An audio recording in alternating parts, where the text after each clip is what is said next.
माता जी ये पंडित कंठे महाराज जी की चीज है, गुरु जी के पास।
Hello everyone, hope you're doing great.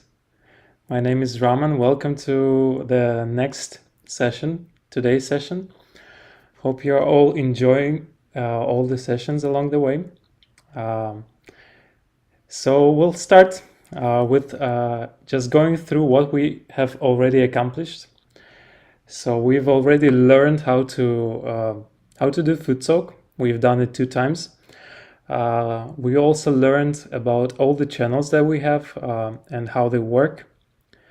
And we learned the balancing techniques for each channel and how to use them to keep yourself in balance.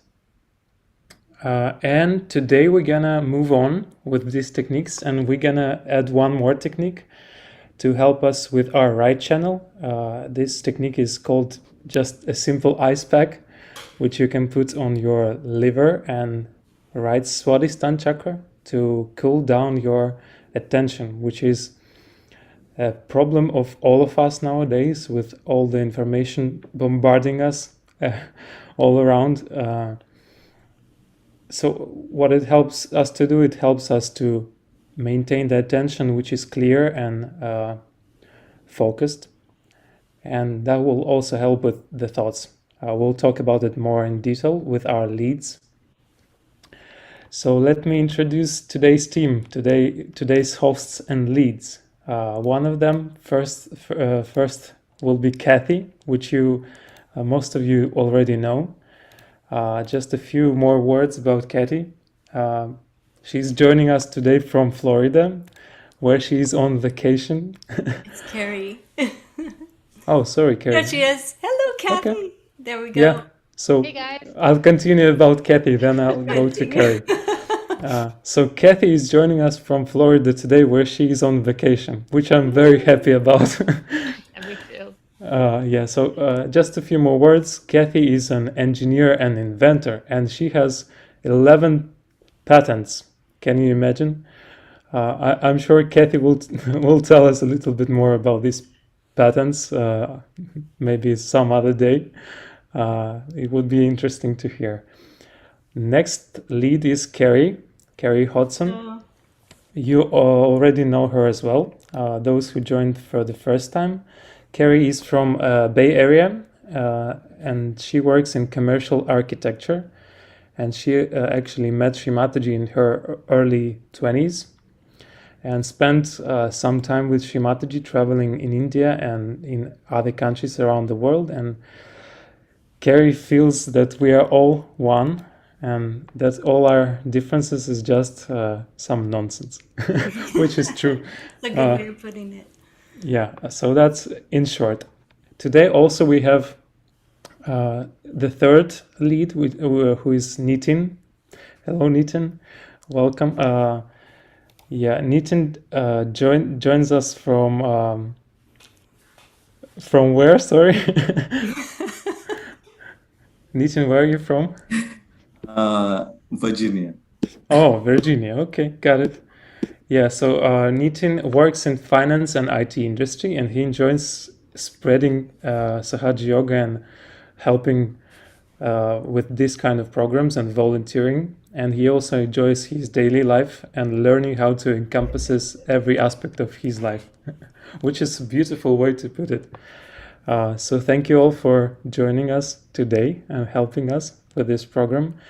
We also have an amazing musical guest today. Let me introduce our musician today. His name is Shakthidar, and he is an amazing flute player.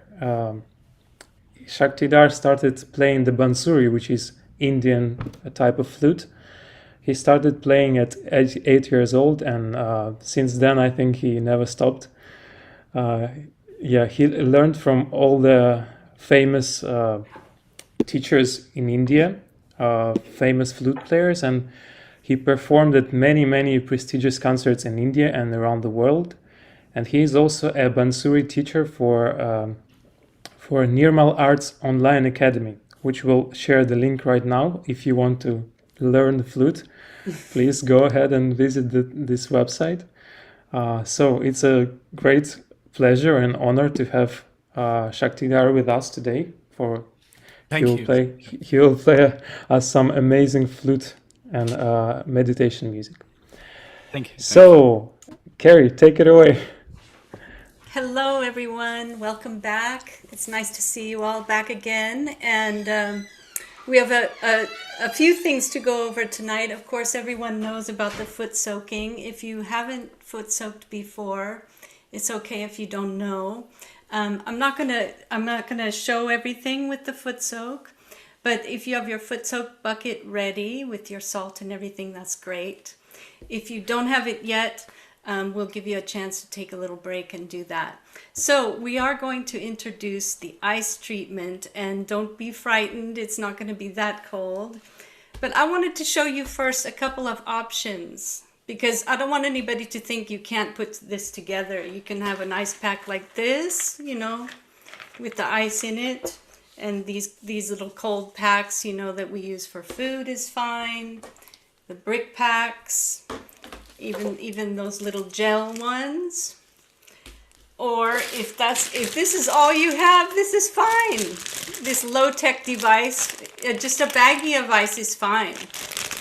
So that's all the ice. I have enough ice here to sink a ship or cool off my liver.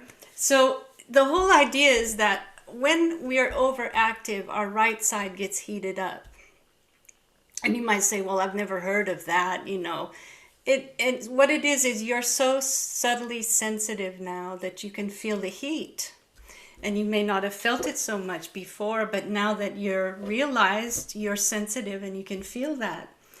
So it affects our liver and our attention. Our attention is going everywhere now, and it's, you know, even worse with screens and phones and whatnot. So our liver is the seat of our attention, and our liver is pretty big. It's on our right side in our abdomen, and it goes down this way. And we're going to apply ice to two chakras. We're going to do the what we call the right Swadhisthana, the second chakra, and we'll move it up to a little higher as well. So I know there's a lot going on, but you'll get it. You're going to be holding your ice with your left hand onto the right side of your body, okay?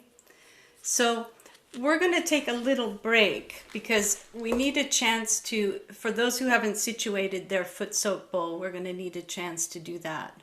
So we're going to be doing two things at once today. We're going to have our foot soak, and whilst we're foot soaking, we're going to do the ice. So without further ado, I've got my foot soak bowl ready. So if you have it ready, that's great. And if you need to scoot off and get ice, that's great too. So we'll give a little chance for that for a few minutes, right? So foot soak bowls and ice.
Okay, so we're ready to go. So the first thing we're going to do is we are going to take our foot soak bowl, and you've put the salt in. So what you want to do is keep your left hand open, yeah. And because we'll be holding our ice pack, we're going to raise our kundalini and give a bandhan before we put our ice on. But first, let's just give a bandhan to the foot soak bowl. So you want to go clockwise a few times, 7 times. Just like Tracy showed you yesterday. We kind of vibrate this water. And now you can go ahead and immerse your feet in the foot soak. Doesn't that feel lovely? I hope this becomes part of your DNA. You want to do a foot soak every day, which is why we've included it tonight, because we don't want to miss our foot soak. So now let's go ahead and we're going to raise our kundalini. Tie it up.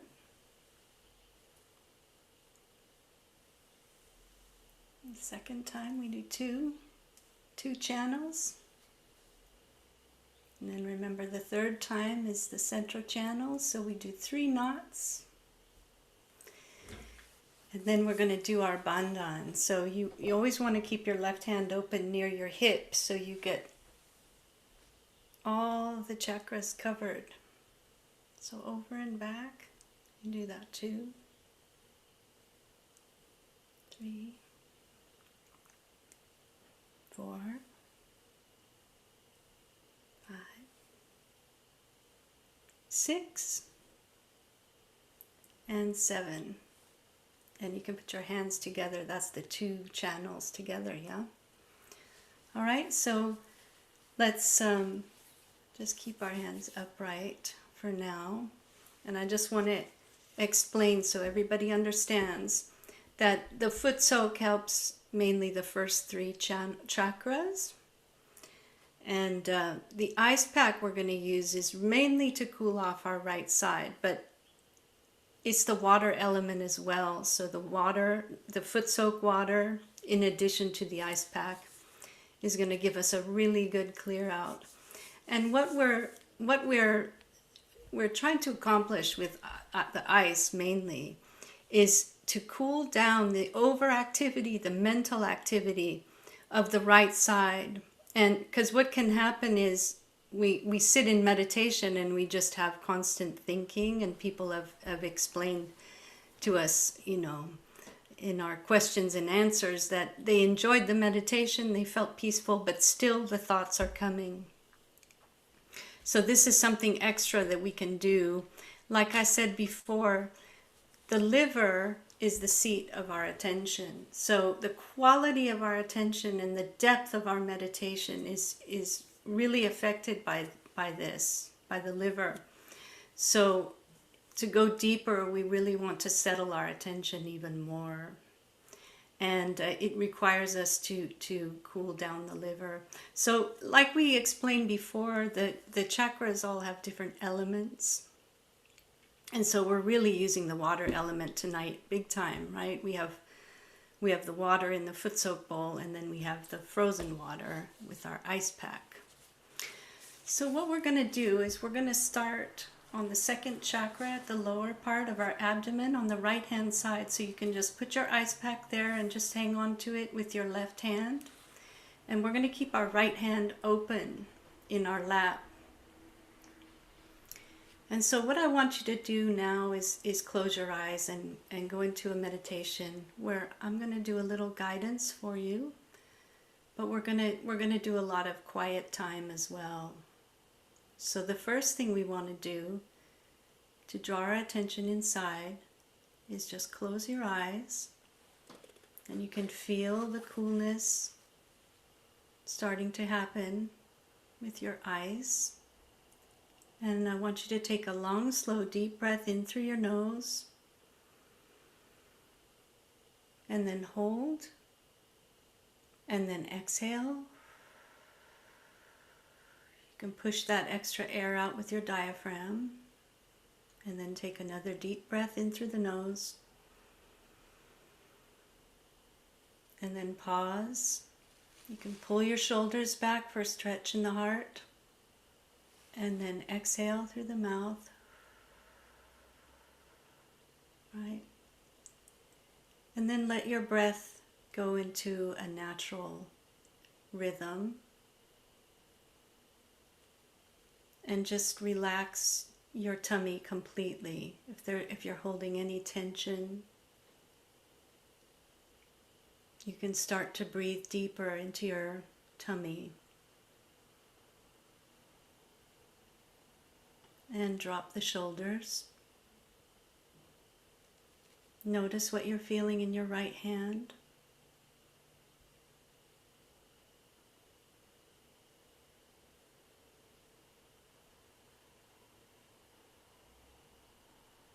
And let's just keep our attention on that right Swadhisthana. It's the name of the chakra, the second chakra, just above your right hip.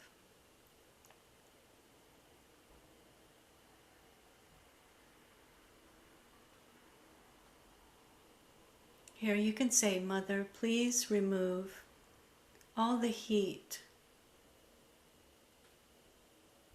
all the mental activity, all the overthinking, racing thoughts, irritation, or anger.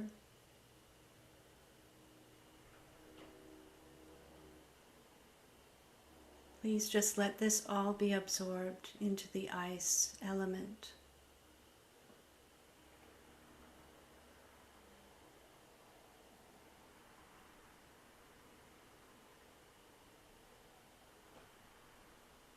And just slowing things down. You can slow down your breath. Just breathing deeper down into the abdomen.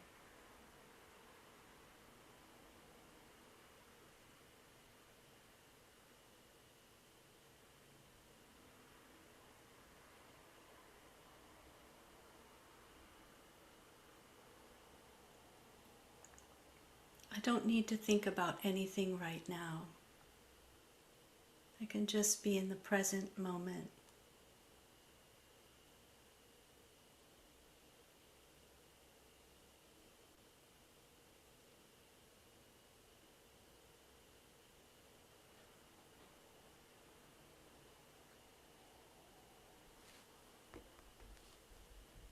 Let's take that ice and move it higher up, just under the rib cage, still on the right side.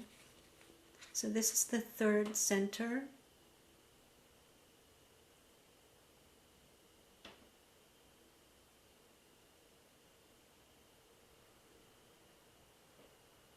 This one expresses on our middle finger. So if there's any tingling, that's that feedback you're getting. So here we can say, Mother Kundalini, please purify my attention.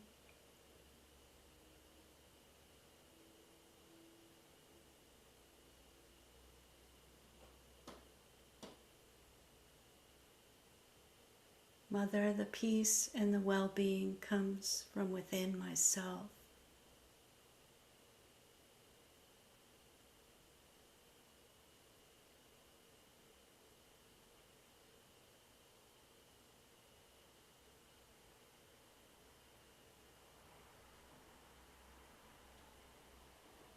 Please let all the heat from my liver be absorbed into the ice.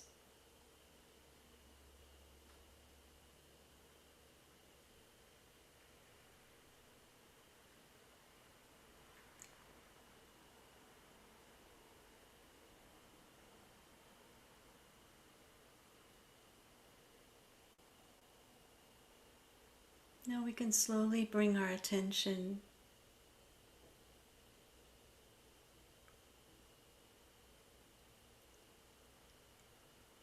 up to the top of our head, to the crown chakra, the Sahasrara.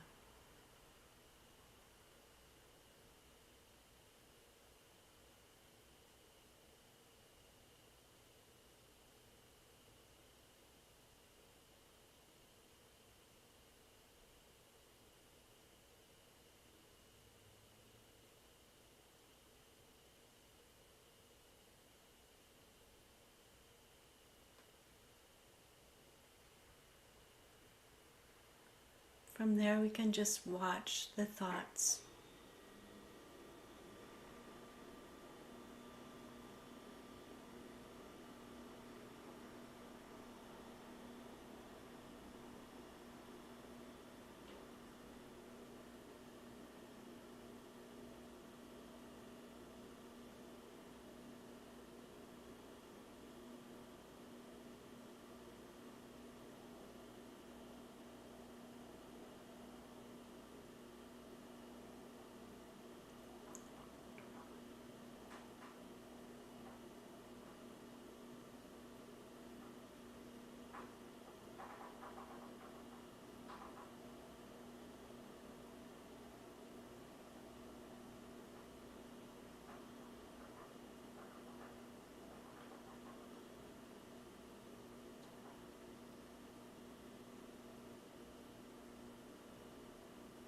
From there, we're just pure awareness.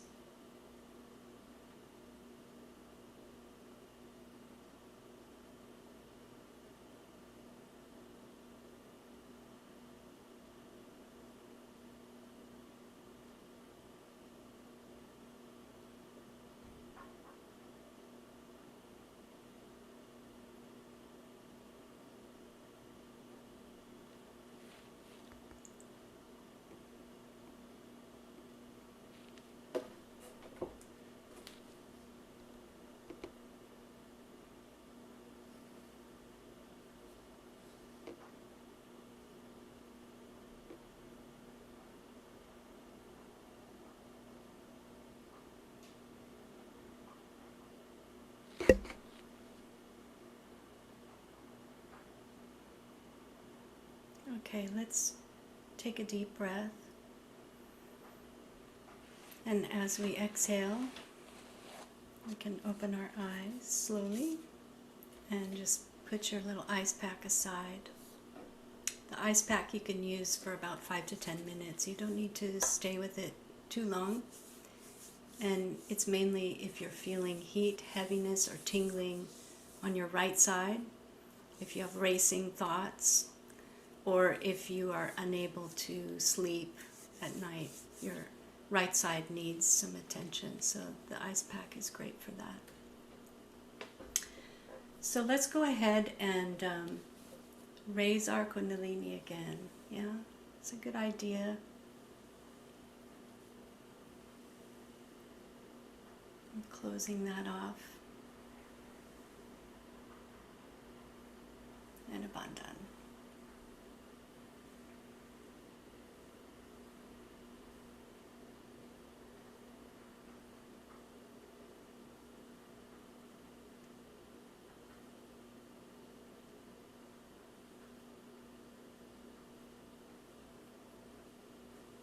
Okay, actually we could have done that after the rinse. So let's rinse off our feet when you're ready to do that. And hopefully you have your towel next to you. So you have a little bucket to rinse off, remember? And then you can just put all of that aside. So tonight, instead of taking a little break to empty our foot soak, what we're going to do instead, not to interrupt the flow, since we're all in that really relaxed, quiet mood now, let's go ahead and just put your foot soak aside. You can just place your foot soak to one side, yeah? And you can take care of that later. And same with your ice pack. You can just, if you want to just put that on the towel or on the table. Right? So, nice and silent now. So this is the perfect time to absorb the talk we're going to have. We're going to have Shri Mataji's talk. And then after that, we're going to have a great meditation with live music. And this is a wonderful opportunity for everybody to listen to Indian classical music, which really, it just works in complete harmony with our subtle system. So you'll be able to feel that. And whilst you're listening to the talk and listening to the music, just keep your hands open, upright in your lap, and listen to the music from up there.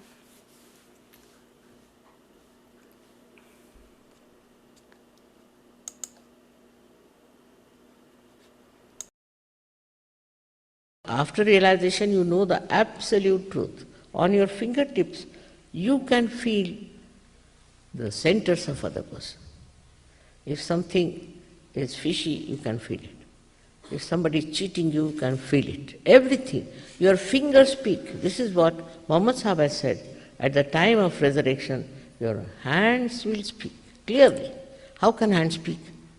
This is how, because all these 5 fingers are the centers, 6th and 7th center. One on the physical side, another on the physical and also mental side is the right side, and the emotional side on the left side. These are 2 different systems within us which people are not understanding, that there are 2 channels within us.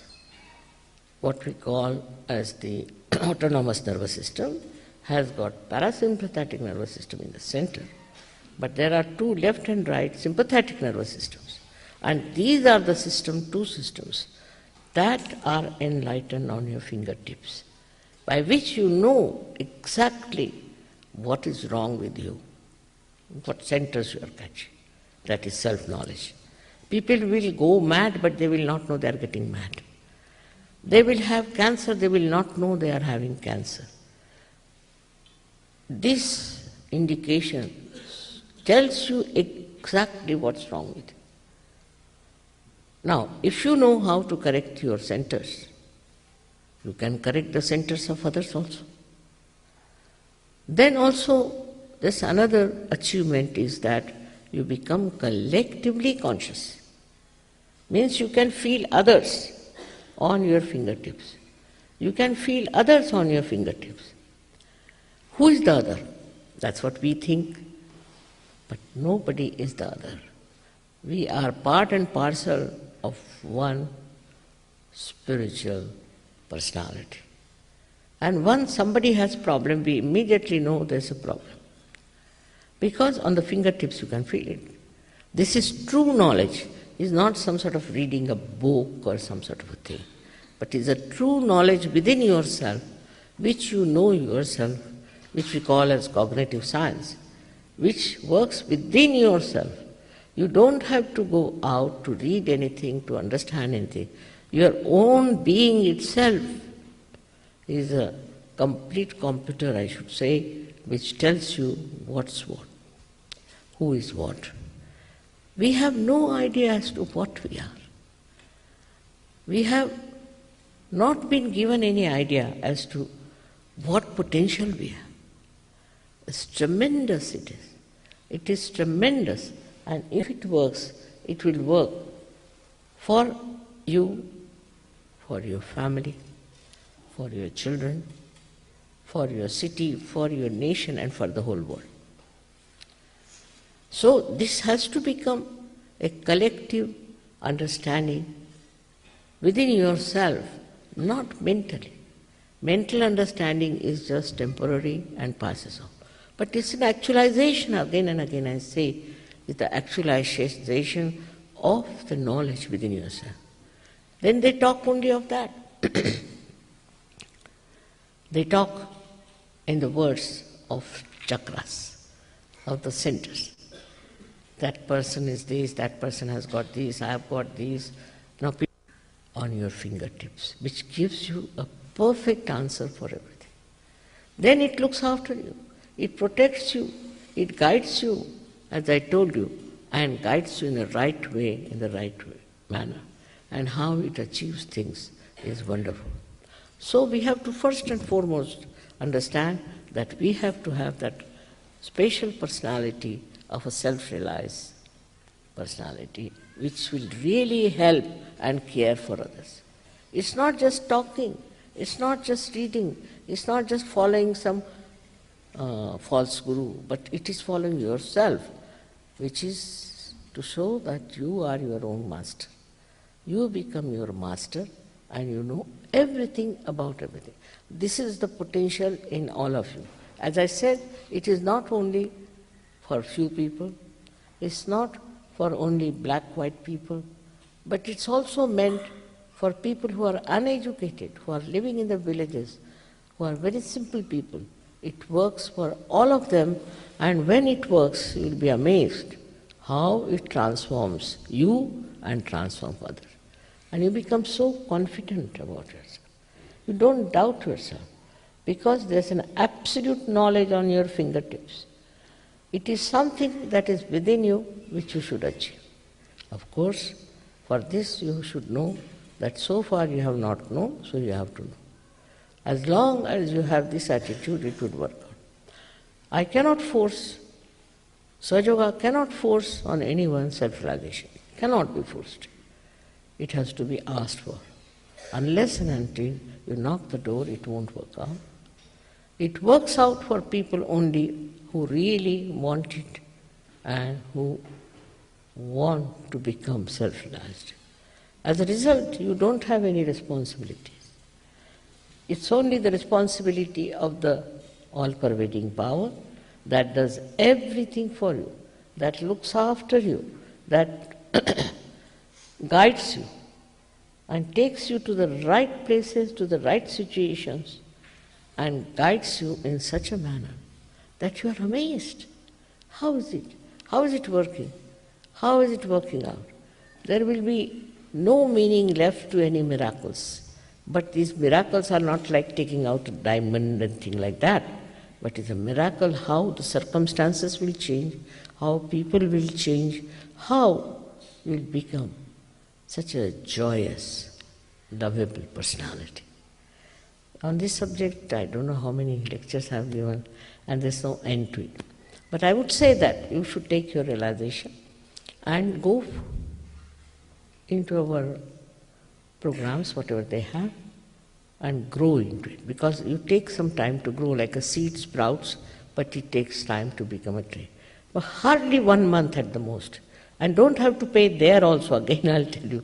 Nothing has to be paid. You just give some time to yourself and it will work out.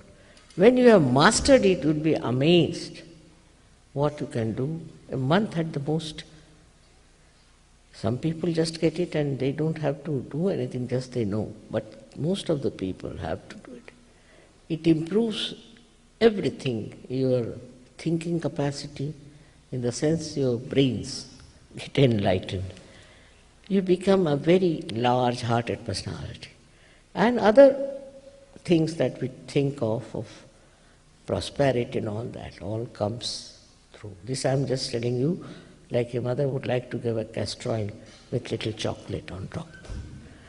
But main thing is you must know yourself how great you are. That is what every mother wants her child to know. That's my only desire is in America, if it spreads. In that manner, it will all be a great thing, a great boon for the whole world. May God bless you.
Thank you.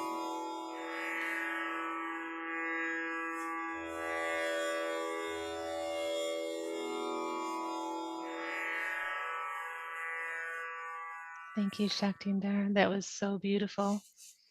So now we're going to close our eyes again. We're going to go into a nice, deeper meditation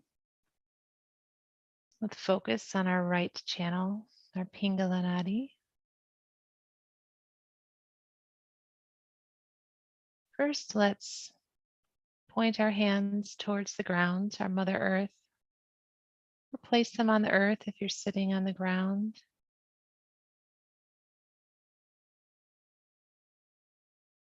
And just place our attention on our Mother Earth and also our attention on our Muladhara chakra, which is where we should begin all of our meditations. And just here ask Mother Earth to absorb any stresses, any worries or imbalances in our chakras or in our subtle system. And just completely relax.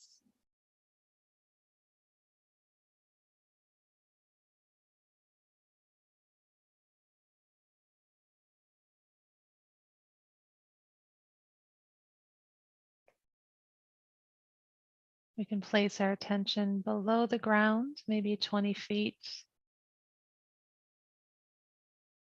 just like roots growing deeper and deeper into the ground. We can even imagine roots growing, extending from our fingers down into the ground and our Muladhara chakra into the ground deep.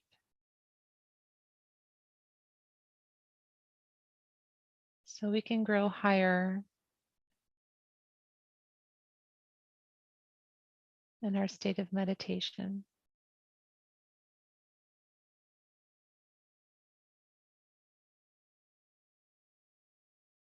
Now we can place both of our hands back on our lap, palms facing up.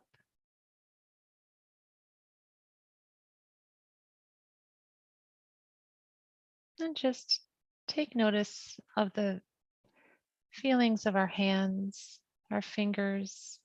As Shri Mataji said, our hands can speak now since we are connected through our self-realization. And we can help use this communication to our spirit to help us, help guide us.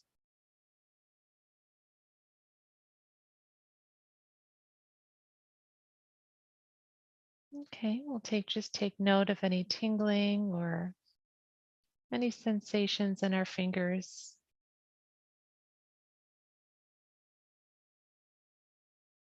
Now we'll bring our attention all the way up to the top of our head on our Sahasrara chakra.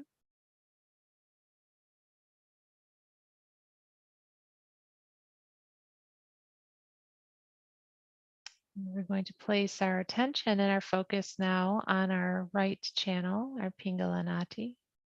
We're going to lift our left hand bent at the elbow, pointed up towards the sky.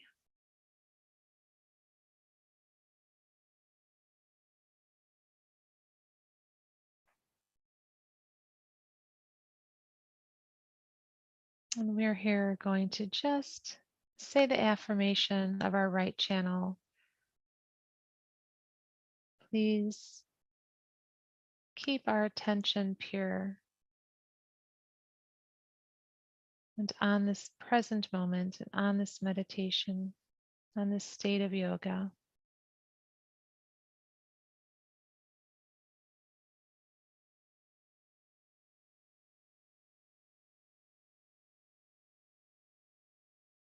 Please remove any aggressiveness, any competitiveness in my personality.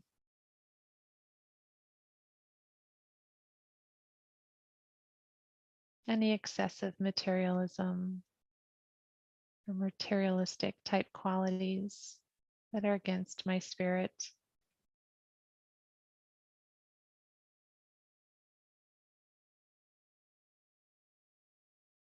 And please remove all of my overreactions.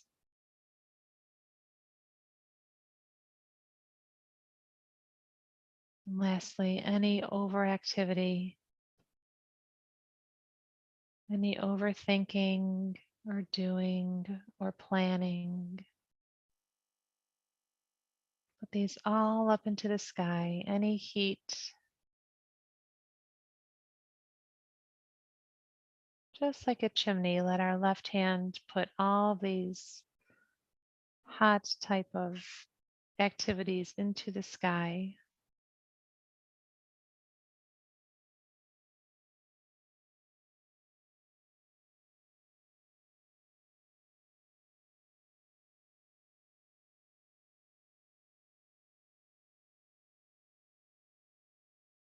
Take a nice deep breath.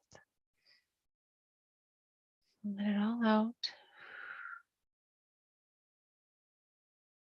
Completely relax and sink into our chairs or the ground. Let's lower our hand now comfortably on our lap and relax. And see how that feels now. See if we're feeling any more vibrations.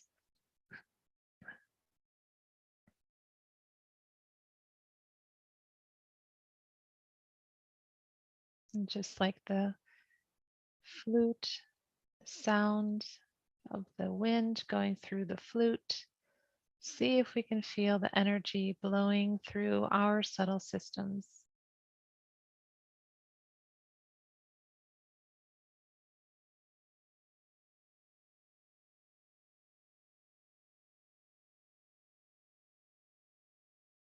Coming out of our Sahasrara.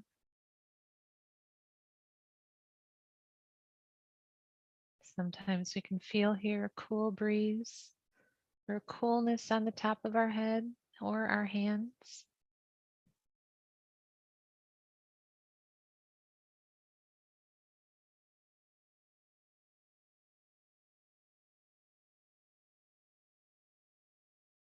Now we're going to place our left hand on our right Swadhisthana where we had the ice pack before. We're just going to say an affirmation here. Please, Mother Energy, please give us pure attention.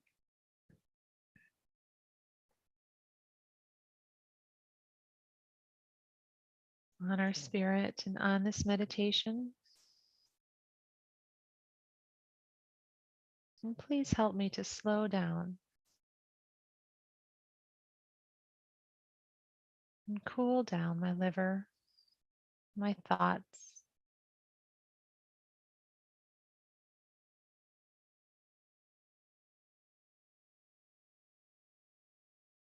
And while we do this, we're still keeping our attention on the top of our head, above our head, and just completely relaxing. And remember, we're doing nothing. We're letting our mother energy do all the work here. In reality, we do nothing.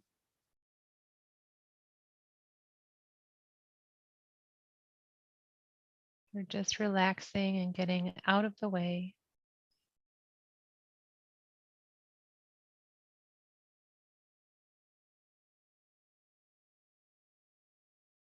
Great. Now let's bring our left hand back on our lap. And now that our attention is pure, let's just use our attention and place our attention on our right side of our stomach, which is our Nabi chakra. We can ask our Mother Kundalini to come here and to purify our right Nabi chakras.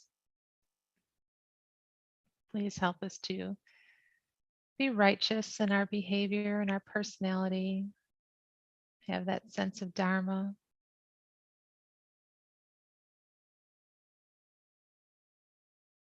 And just have that state of righteousness innate within us without even having to think about it. Just to know innately what the right thing to do is in every moment.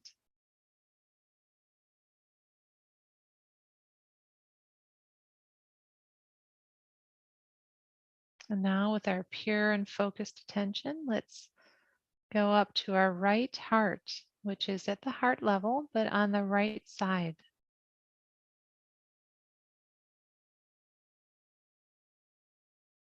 And here we can say the affirmation,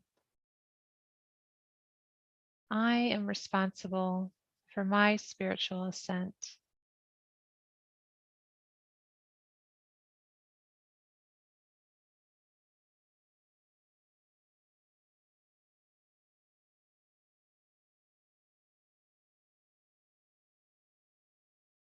That is my only pure, true responsibility in this moment.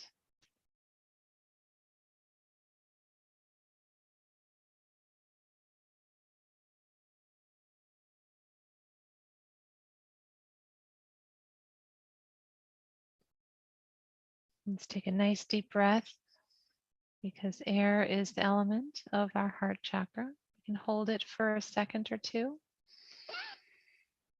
before we let it out. As we relax even deeper into this state of meditation. Now with our pure attention on our right Vishuddhi, which is our right throat area, the right neck, we can ask our Mother Kundalini to come here to purify our Vishuddhis and help us to be the witness, detached witness, and not overreact to the drama of the Maya around us.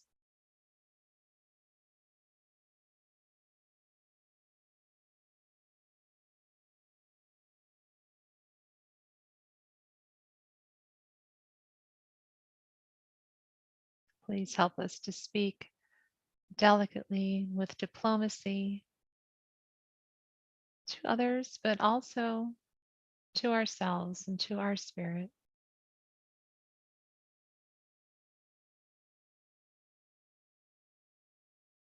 To lift up our spirit and encourage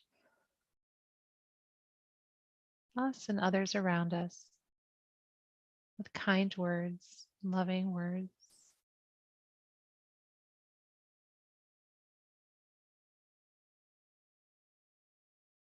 Now let's finally put our hand on the left side of our head, which is where our right channel ends in the ego. And here we want to say, I am not the ego.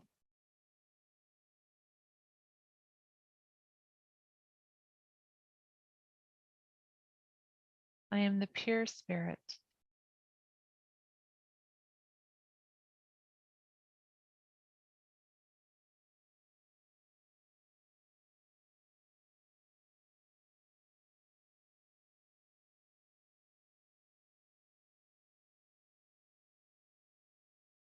I am not the ego. And you can even pat the left side of your head, almost like patting a little baby or a kid. Say, it's okay. And just say, you're there, but you're not that important. Just go to bed. It'll be okay. It's kind of calm down your thoughts. And then we can slowly put our hand back on our lap. Take a nice, another deep breath. And then let it out.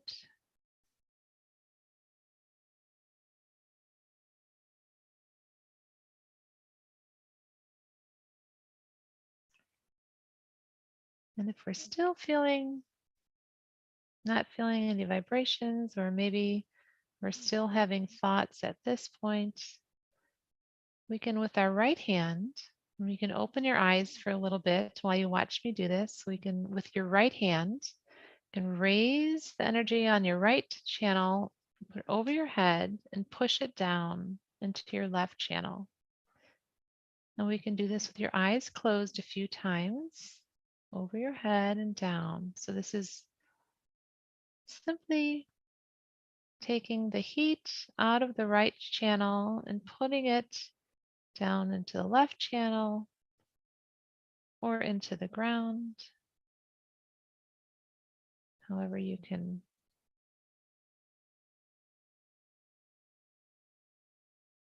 decide.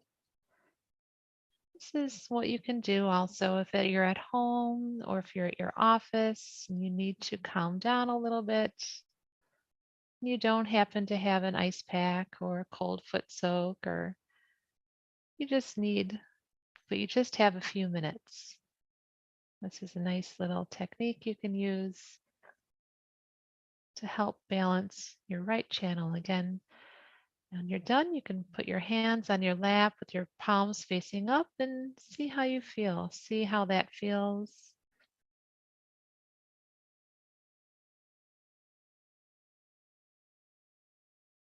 And we can, now that we're balanced, starting with your right hand, starting at our Muladhara chakra, come up our energy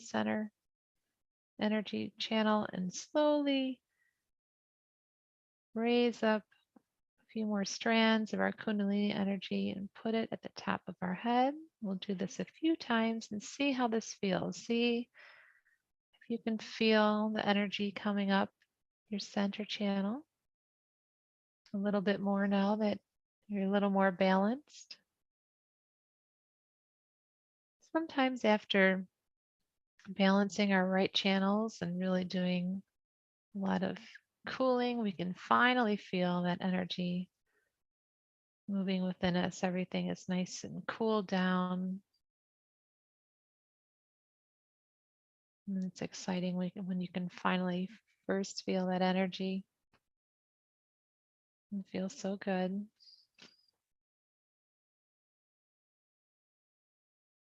All right, now let's just relax here for a few more moments and enjoy any vibrations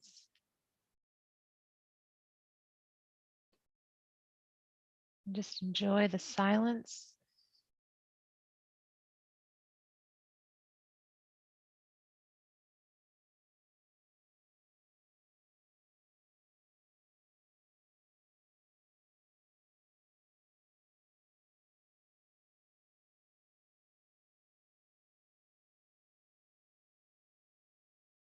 And we can thank our mother energy,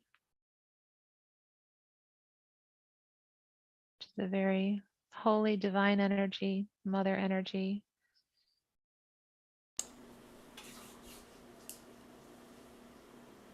And we can finish up by raising our Kundalini, our left channel, tying it one time, up our right channel, tying it 2 times in the top of our head, and then our center channel and tying it 3 times.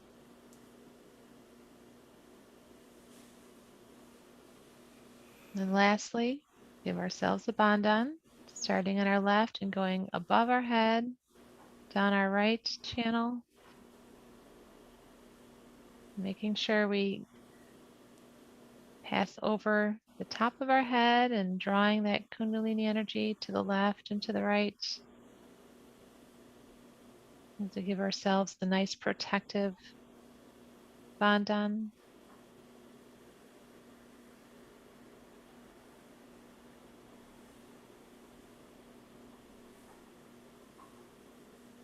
Namaste. Jai Shri Mataji. Kerry, are you there? Are you gonna... Wow. Amazing. Just amazing. It's always different every time, isn't it? We just, this unfolding experiences. And an extra thank you to Shakthidar, who took us to great heights tonight. That's amazing. It's just amazing. So thank you so much. It was very heavenly. Thank you. Thank you for joining us and creating an atmosphere where our spirit can really be free and just enjoy the moment. It's really special. It's a blessing. It's a blessing for me. It's amazing. I think a few people said wow in the chat. So I just wanted to say for one moment how much music plays in Sahaja Yoga, and I hope everybody's enjoyed all of our guest musicians, because it's something that goes beyond words, right? We can talk about meditation, but music just, it really resonates with our inner being in a deep way, and it's very transformative, isn't it? I could feel the Kundalini was really happy up there dancing. And it was nice to have the right side clearance, because I hope everyone feels that kind of refreshed us. We can get really pulled in a lot of directions and get exhausted on the right. So that's why we brought in the ice treatment. So Nitin and I are gonna talk to you a little bit now about meditation at home, because apart from what we're all gathering here to do, we have to, like Kathy was saying, we have to be responsible for our own ascent. So we want to create an environment in our home that's conducive to meditation. We want to create an atmosphere, and like music does that. And by the same token, if you want to create a place in your home that's free of distractions, where you can have that freedom to really go in deep silence, and it's a very deeply personal thing, so everyone does it differently in terms of, most people have a little table, or you might have a console table. in a quiet place in your home, and you want to stay in that place in your home and meditate there regularly, because the vibration, you might say it gets kind of charged up there. The vibrations get strong and established in that part of your place, and that way it's easy. You know, you want to remove the obstacles to meditation. It's so easy if you just have a nice space. You can have a plant or two. I've put a little silk covering on my table, but you could use a nice cotton, whatever is pleasing to the eye for you. And you can have your candle, and I have a little lamp here, and Shakthidar had a nice lamp too, but you can get these little candle holders, you know, a nice brass one or a silver one, and keep a candle lighted. And I've got some fresh flowers here, you know, fresh flowers are nice.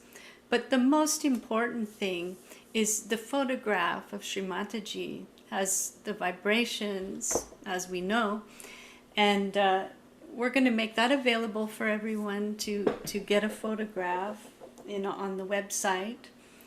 So I set up my picture in a nice frame, and you can just start by raising your kundalini and giving yourself the bandhan again, and just sit with your hands open and see how you feel.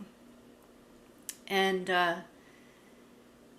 you can also foot soak in your meditation area and do those treatments, but mainly you want to establish that atmosphere, a very peaceful, calming atmosphere.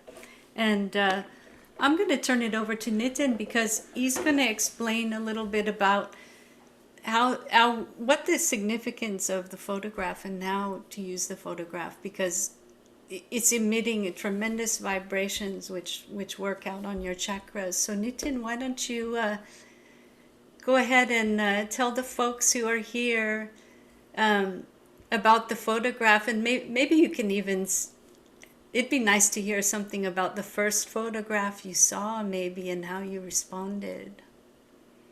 Yeah, thank you, Katty. Hello, everybody. And as we've heard many times in the last few days, that we have received a self-realization, the Kundalini awakening, and you all must have felt something in your hands, on top of your head, a cool breeze, tingling, heat, whatever it could be. So all that signifies is that your Kundalini has awakened, or the seed has sprouted, as Shri Mataji said in the talk earlier. So now the next step for us is to establish that the seed that has sprouted into a nice, beautiful tree. So how do we do that? One of the things that we see after realization is we develop this new awareness in our hands and on top of our head, wondering what it means.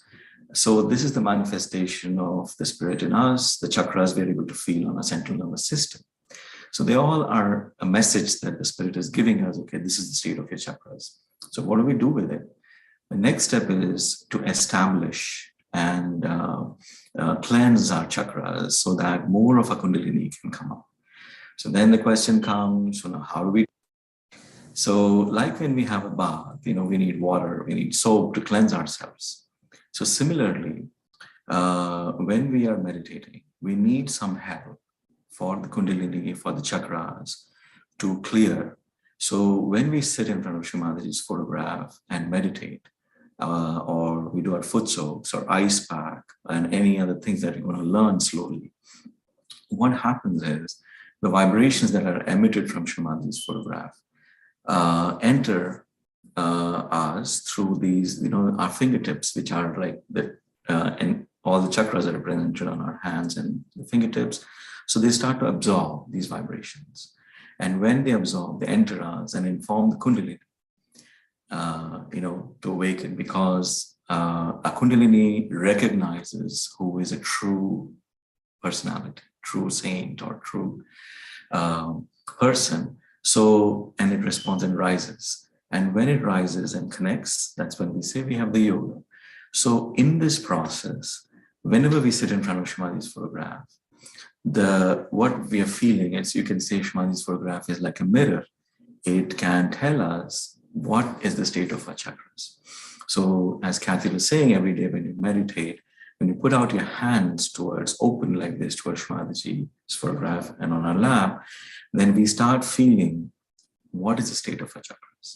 And based on that, then we can do whatever we need to do.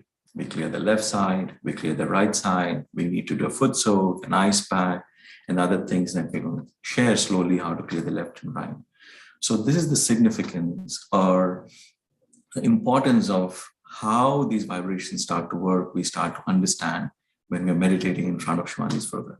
But once you establish our Kundalini in our Sahasrara and it becomes stronger and stronger, then you'll be able to see that this connection stays with us all the time.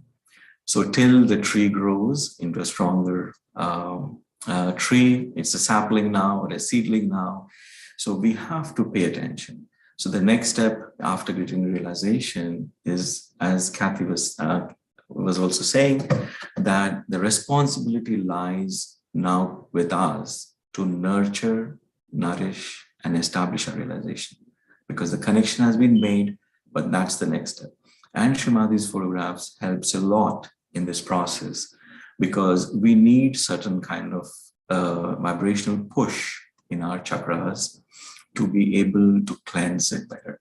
So when, say, for example, we're putting a left hand, so whichever side we're clearing, that side we put towards Shrimati's photograph. And if the left we are clearing, we put the right hand towards Mother Earth and left towards the photograph.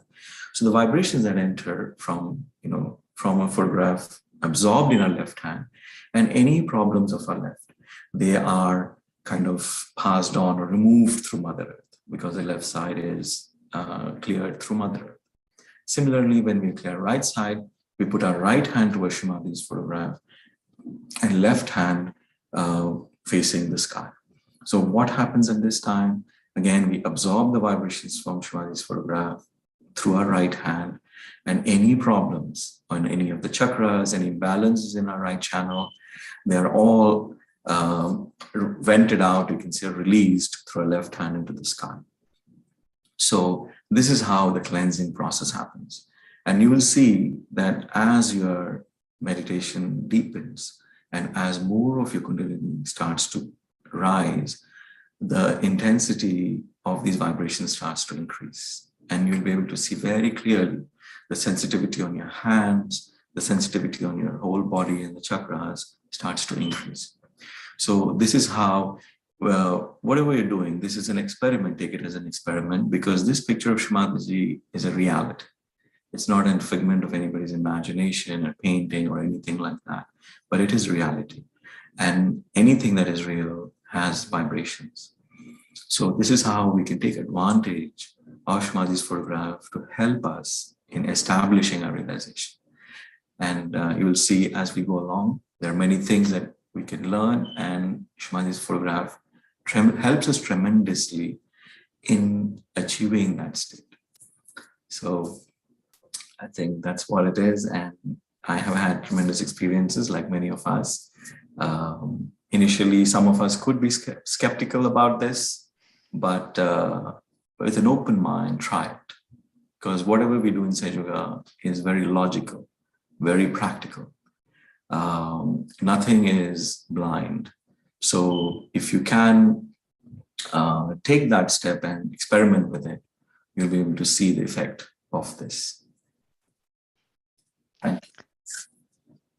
Thank you so much, Nitin and Kerry. That was perfectly explained explanation, I guess. And I think you said it correct, is do your own experiment, right? And Shri Mataji always talked about that, not having that blind faith, but having, that real belief and through your own experiments, right? And so now that I guess we're taking into account your own vibratory awareness now, that you can feel, like Shri Mataji said in her talk, the truth on your hands. You can feel that absolute truth now.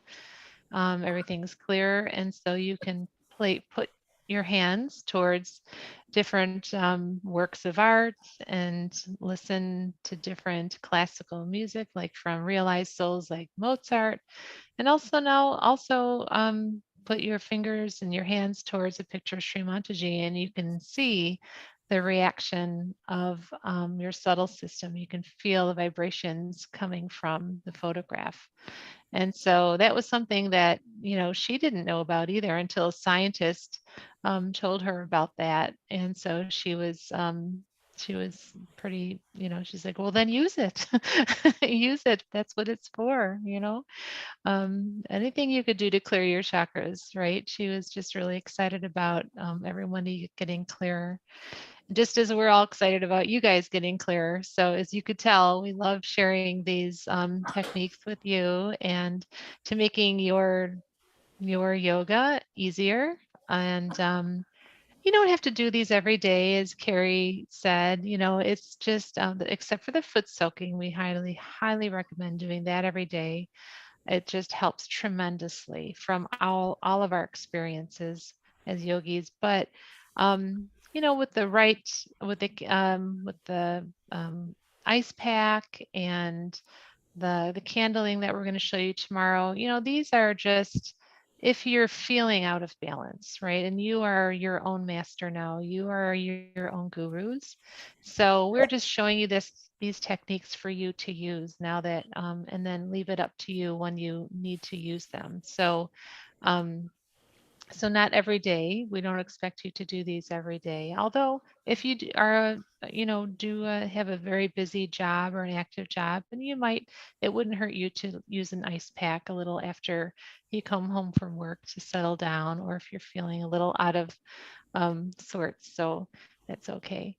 So what we're going to tell you about is the upcoming sessions. So we do have handouts of today as usual, and we can go to the website where we also have those photographs of Shri Mataji for you guys, so you guys don't have to search or and of course they're free. Everything's free. So if you can open up the website, we'll show you guys where those are at. So again, you open up the freemeditation.com and you go down to day 8, I believe we're at today, or session 1, and then day 8. Again, we have the ice pack demonstration, where to put it on your liver. And then below that, we have the photos, and one of them is smaller, 4x6. One of them is a little bit larger. And I think that there might even, yeah, so there you go. And we just suggest putting this into a frame, like a simple metal frame or a white colored frame. I think Shri Mataji says the only thing is just don't put it into a black frame or anything inauspicious. So just kind of keep it light. Oh, Oh, Kathy, yes. Go add ahead, that. Nitin. Try to use a natural material for the frame rather than Ah, plastics. that's a great idea. Yes. So good. So try to find a frame, yes, with a glass. Oh, and we also have some nice black and white photographs as well. So whichever one you want. And it's, if you want both of them, or put one in a room, you can put them in any rooms in your house except for the bathroom. That's inauspicious. But yeah, if you can put one, I have one in my little nightstand in my bedroom.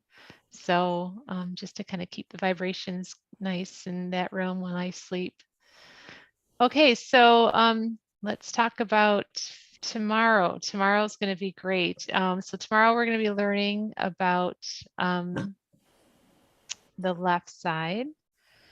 And let's see, we're going to, oh, don't forget though, we're going to switch to that daylight savings time tonight in the middle of the night. So tomorrow, for a lot of you guys around the world, that means that the class is going to be 1 hour earlier. So everyone in the United States, we're going to be switching our time ahead 1 hour.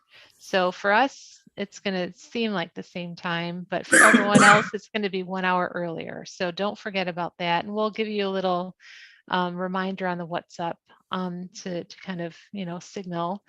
But and if you missed the beginning, well, it's okay. You can get the recording. But tomorrow we're going to talk about how to use candle to clear out the left side. So and to help you go deeper into meditation. This is going to be really great for any of you guys that are feeling a little bit low or depressed at times, or just that low energy. So the right side was like we're stuck in that groove, maybe of can't get out that groove of the right channel. It's like that, cruise control still on 60, and we want to get down to like a walking pace, right? Or a sitting pace, and it's just not happening. So that's the right channel. The left channel is just, you can't seem to put your foot on the accelerator. You still have the brakes on, just how to get it into gear.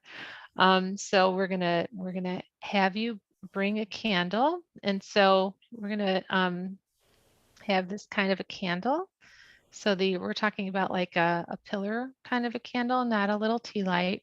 So we just need one. And we're also going to ask you guys to bring a plate that we can put the candle on. So we're just going to simply light the candle, put a little wax on the plate and set the candle down.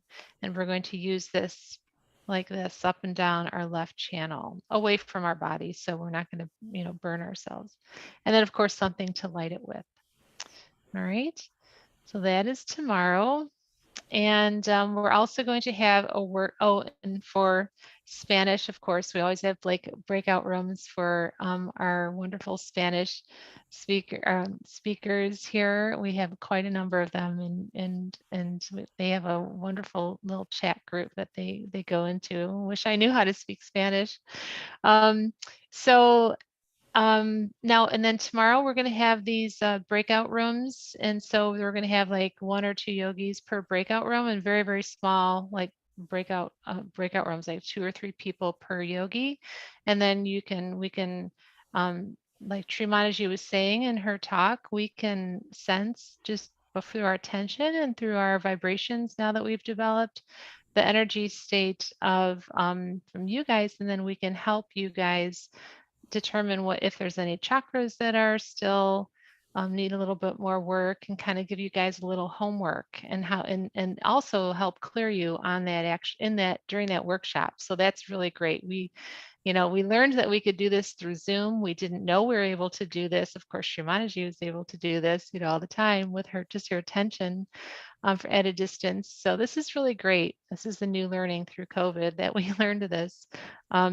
So we're not going to be doing the videos during that time though. So don't worry, none of that's going to be recorded. So that's just going to be like private. Okay, so now is the fun feedback time. So hey, is Raman, are you still there? Yes, I'm still Raman? here. Raman, I want to ask you, what's your last name? It's not Noodles, is it? Because my son wanted me to ask you. Yeah, you can use noodles. I'm fine with that. Yeah, my last name is too difficult to pronounce. So let's keep it. I'll just call you Noodles for your nickname. Yeah, sure, no problem. Well, thanks for hanging in there. Yeah, I was meditating alone. Amazing meditation, beautiful music. Thank you, everybody, for this beautiful guidance and patience. It's so amazing. And thank you all the participants for the patience and keeping this meditative state with us. It's amazing. So everybody, videos on, fun time. Please turn the videos on and be open with us. We really want to hear from you and discuss whatever you would like to discuss, and any questions or experiences. You can also use the chat to share this with us. And let's start. Hello, we have lots of hands. Hello, Sahaja. Would you unmute yourself, please? Yep. Hi. Hello. Thank you. And I'm really enjoying this session. And this is the first time I've done any kind of yoga. So I'm really enjoying it. I have 2 questions. first question is, I know you start out with the chanting or the prayer. So where can I find the words for that? And the second question is, after 21 days, so do we just go to the website and go to each day and listen to the recording and do it on our own? Is that how it works? Katty, would you like to answer? Oh, yeah. Okay, so the Maha mantras, those are wonderful. So Shri Mataji actually, I think she wrote those in the song and everything. And it's basically, it's the calling on the personalities of the left side, Mahalakshmi, or the Mahakali, Maha Saraswati, and Mahalakshmi, the center channel. And so those really, it's like when we hear those in the beginning, we don't even realize what's happening, but our spirit is just getting excited and responds to that. It's a very strong vibrational song, and that's why we play that in the beginning. And sometimes even just listening to that, you can just feel your energy rise, and you don't know why. It's a very strong vibrational song. So yeah, we'll share that with you. That's so beautiful. Oh, and then your second question, yeah, we've been talking about that, what to do with you guys. Because I know with the Australian program, there was, a lot of people. I think what we're deciding on doing is maybe doing it either for certainly doing something. We're just not sure yet if we're going to break it up geographically, to make it easier for you guys to maybe even meet later on, since COVID's almost over, and pretty much over, and then the summertime is coming in America, so it'd be easier to get together, because I know a lot of people have expressed that. So and we're open to suggestions. All right, this is for you guys. Thank you, Sahaja. Nice to see you. You have any more questions? No, that's it. Thank you very much. Thank you for taking my call. Thank you. See you. Hello, Helena Prana. Please unmute yourself. Yeah, hello. Hello. Namaste. I am very, very grateful beyond words. Today was timeless. For me, totally, I didn't feel time. My hands are always so heavy, right? In fact, after 5-10 minutes, that I feel energy in my fingers, and my palms become so heavy that I cannot move. So how would you explain that part? That my question is. So on the top of the head, I always feel a heat. I never felt the coolness. And I'm wondering, could it be that my Kundalini is stuck in the heart? Because I'm always in the heart. Yeah, thank you for your questions, Helena. Thank you. Absolutely amazing. And one more thing about the music. I used to meditate always in silence. So for me, silence I like the most. And in the beginning, kind of bothered me music a little bit. I'm not used to, I guess, to the music. Now, like today, I enjoy so much. Like, didn't bother me music. It actually took me even deeper in a way that I feel absolutely blessed and very, very grateful. Thank you. Thank you, Shakthidar, again for your beautiful music. Helena, I think Nitin will do great in answering this question. Nitin, come back, please. He disappeared. Can you unmute yourself? Yeah. So, Helena, the heaviness and that you're feeling, and also the heat that is coming out. So when the Kundalini rises, it does two things. The first is it tells you where it is. So what you're feeling in your fingertips, whatever you're feeling, it shows where it is. The second thing is, as it's rising in its nature, it starts to work on every chakra as it's rising. So when it's rising, it starts to nourish and clear it. So during that process, if the problems are coming out, they come out in the form of heat. So that's one of the signs of that. So if you're feeling heat, then you know that. And also you should know that, oh, if there's heat, then you need to, clear yourself in a way that, help your Kundalini to clear your chakras. So, for example, if you're feeling like, on top of your head or on any one hand, you should see how to clear it. So, any of this foot soak time that you did anything change for you when you foot soaked, or how was it? What about the heavy hands? How you? Always. Is it heavy? always heavy? Heavy Okay. is heavy of energy, correct? If you're And I cannot move them. no, that's not when the Kundalini rises, that's not what you feel if it has cleared out. If there's heaviness, then you know that it's there. There's some constriction in any of our left and right channels. So that's what it signifies. So now, today we learned about the photograph, right? How to use it. Now I would encourage you to try that. So now from today onwards or tomorrow onwards, get a picture of Shri Mataji, download it, print it out, make a frame. And now when you're meditating, put, first with the left hand towards the photograph and then the right hand towards the photograph, right? Now you try that and see if you see a difference. Because now you have some help to remove that heaviness from your, from your subtle system, whatever is causing it. You don't have to worry about the reason for it, but start with that. So as the vibrations from Shri Mataji's foot, now you have to take advantage of what's been given to us. So you can light a candle, like how you have seen all of us light a candle in front of the photograph, because it helps the left side. Usually the heaviness is caused because of the left side. And you also said you work more with the heart. So that's more on the emotional side also. So you have to bring it to balance. So this is how you can work. So please try that. And let's see, and tomorrow is a great session because we're going to have candling and all. Maybe it'll help you there. But please, all of you who's going to join tomorrow for the workshop, if you can have a picture in front of yourself when you're meditating, it'll really help. You're going to come tomorrow, right, Helena? Yeah. Okay, good. Elena, See you there. shall we just do a little bit of work here? You can just put your hands out like this. Just put your hands out. And let's put our hand across our forehead too. And just bend your head down a little bit and keep your left hand out like this.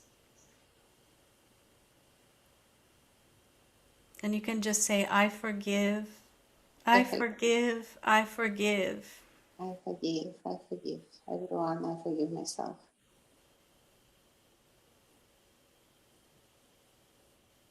And then we're going to put it on the back of the head. And you can, there you go. That's great. And just say, oh, Divine, if I've done any mistakes, knowingly or unknowingly, please forgive me. Please forgive me. It's something against the spirit. Anything against my spirit, please forgive me. And now just press the top of the head like this. Push your fingers. Mother, please come into my head. Please come into my sasrara. Please give me a second birth. Please give me a second birth. Now just raise your hands up. Slowly. Slowly, my dear. Just go a little bit above and then just slowly move it up. And hold your left hand out.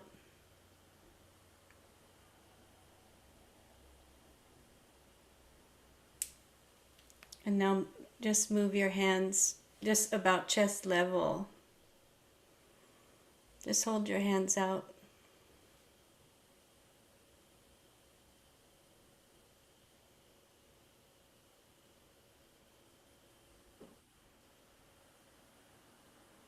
You can say, is this the cool breeze of the Holy Spirit? It is the cool breeze of the Holy Spirit.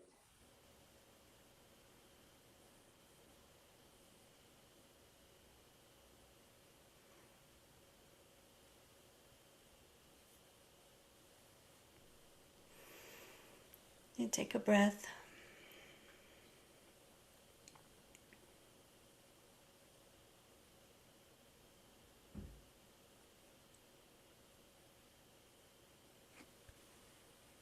Thank you, Helena. Thank you. Thank you so, so much. I Yeah, deeply. Helena, one more suggestion from me. Thank you, everybody, for all your advice.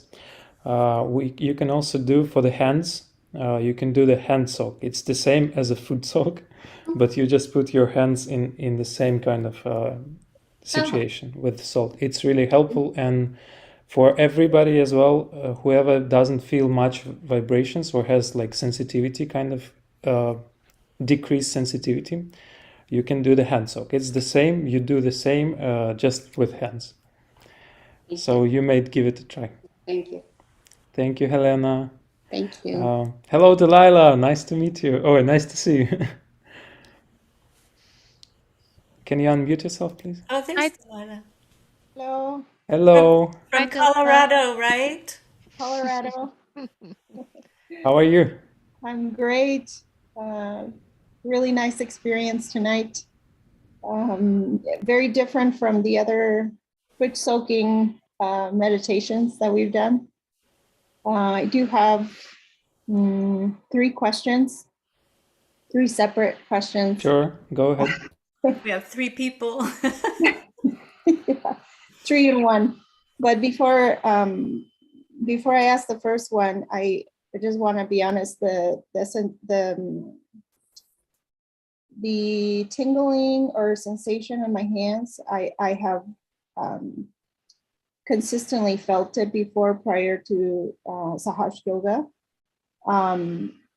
But I've never experienced the isolation of the vibration. And so I woke up this morning and I had my hand on the pillow, and I can feel like the isolation just on this finger.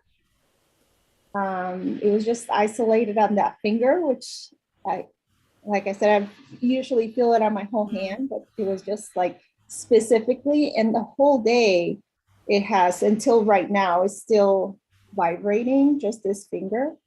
So that's one question. Okay, shall we take it one by one? Kerry, please go ahead about the finger. It's on. I'm not sure because there's mirrored images on these. It's Zoom my left calls. hand. It's on your left. Okay, so that one corresponds to the throat chakra. So we can put our hand there on the throat. So you can put your right hand there, and you can just turn your head a little bit, right?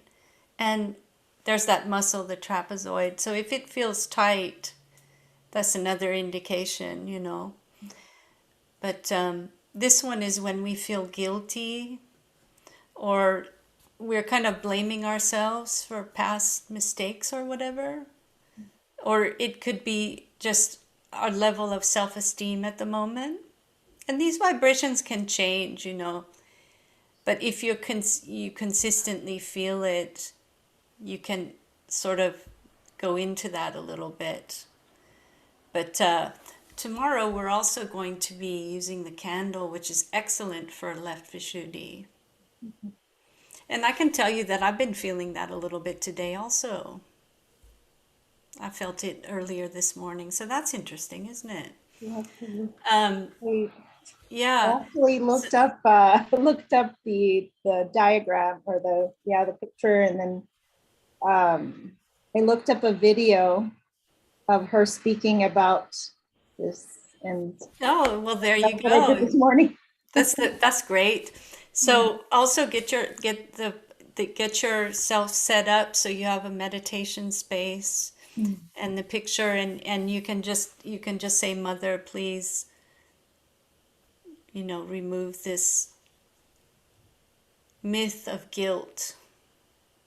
I mean, all of us individually know ourselves a little bit more deeply when we meditate, but we can also feel things it's not always personal to us. We can pick up on things too. So you'll learn more about that. You kind of you play your own signature tune, so to speak. And then you start feeling catches around too. in different places you go or whatever it is. And that's your guidance system, and it's excellent because you start to kind of know what's going on, what's what, so to speak. So there's a whole, unseen world of vibrations that now you're plugged into.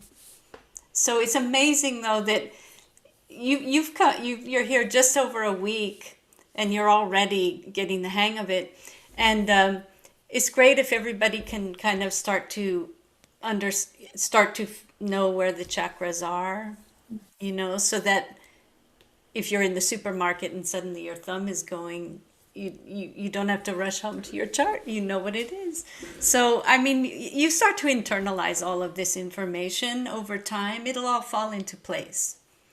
But what was your next question? Does that answer sufficiently what Yes, you were it does. thinking? Thank you. Good. The next question, I believe it was Kathy that was guiding the left hand on the side of the head. I believe so. And we did that meditation today. I felt a really sharp pain in my heart when we were doing that part.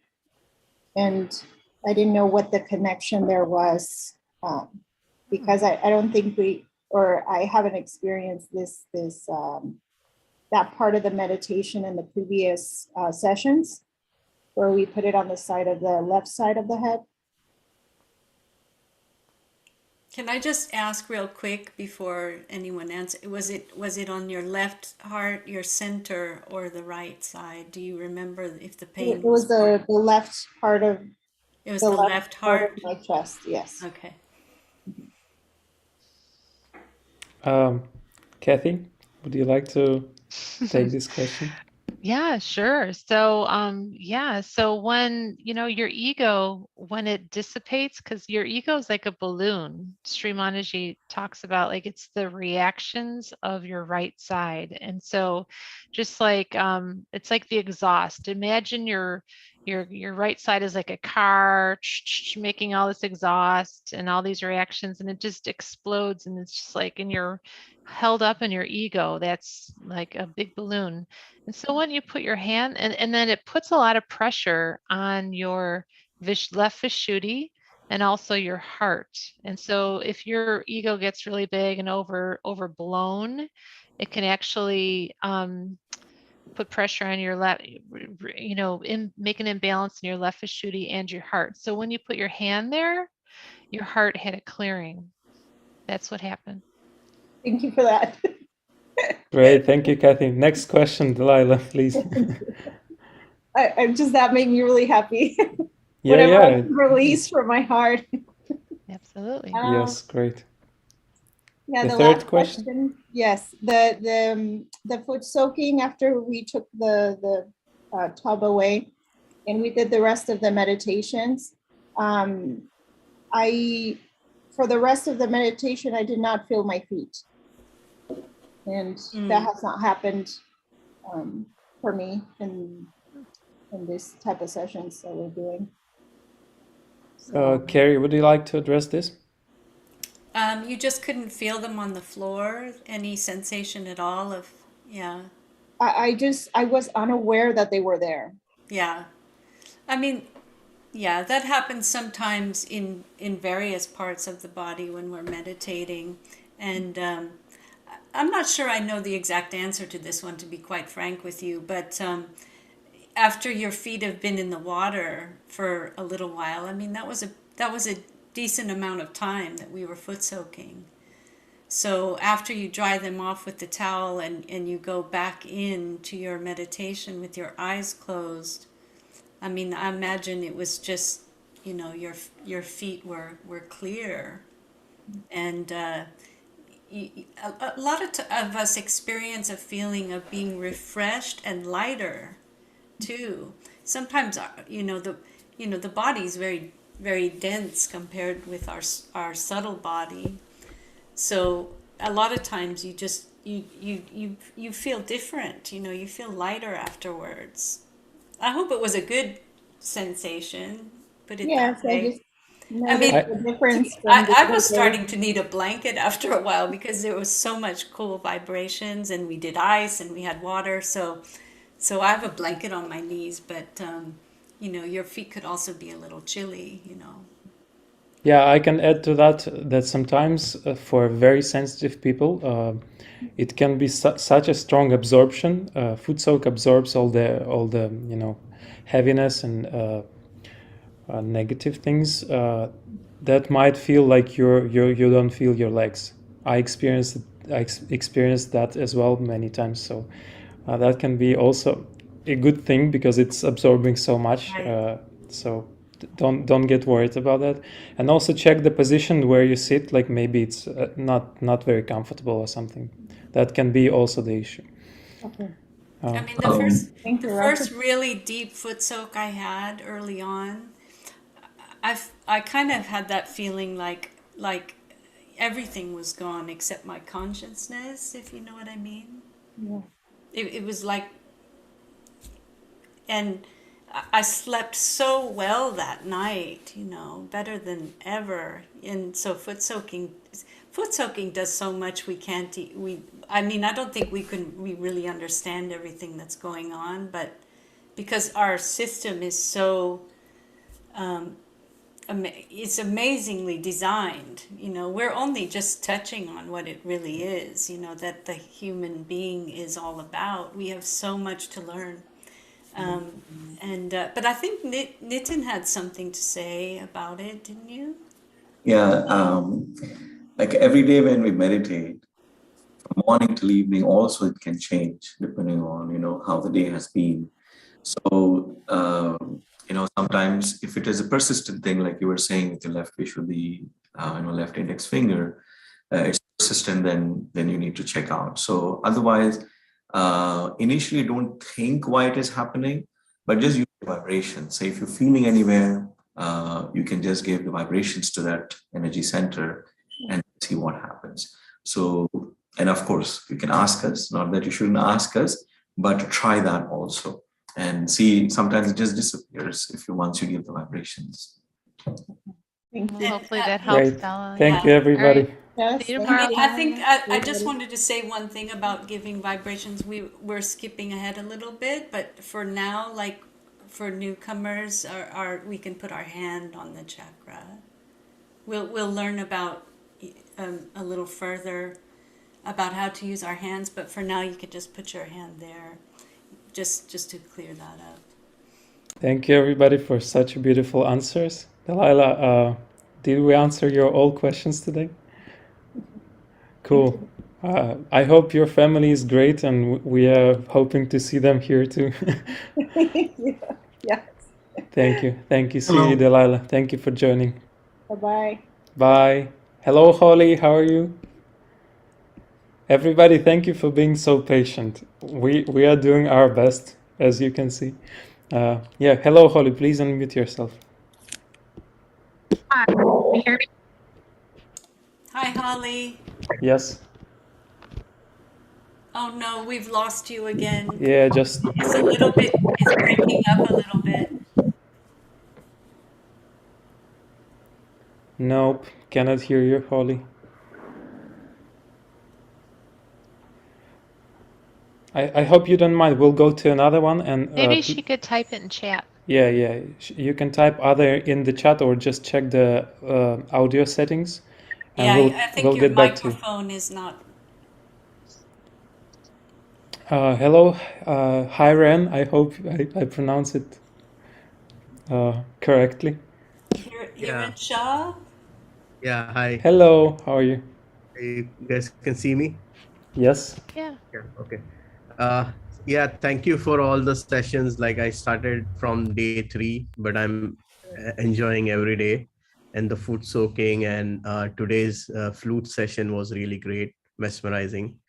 I had a question, like I had difficulty in sleep. So after joining this course, I'm seeing that improvement.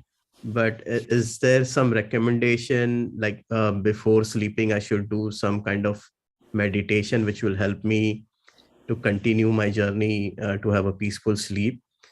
And then second question is, do we have to consider any diet? Like, don't eat this.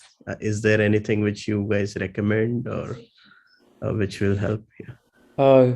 If you don't mind, I'll cover this question. As for the sleep and sleeping, we usually do food soak right before sleeping. It's like the last thing we do during our day.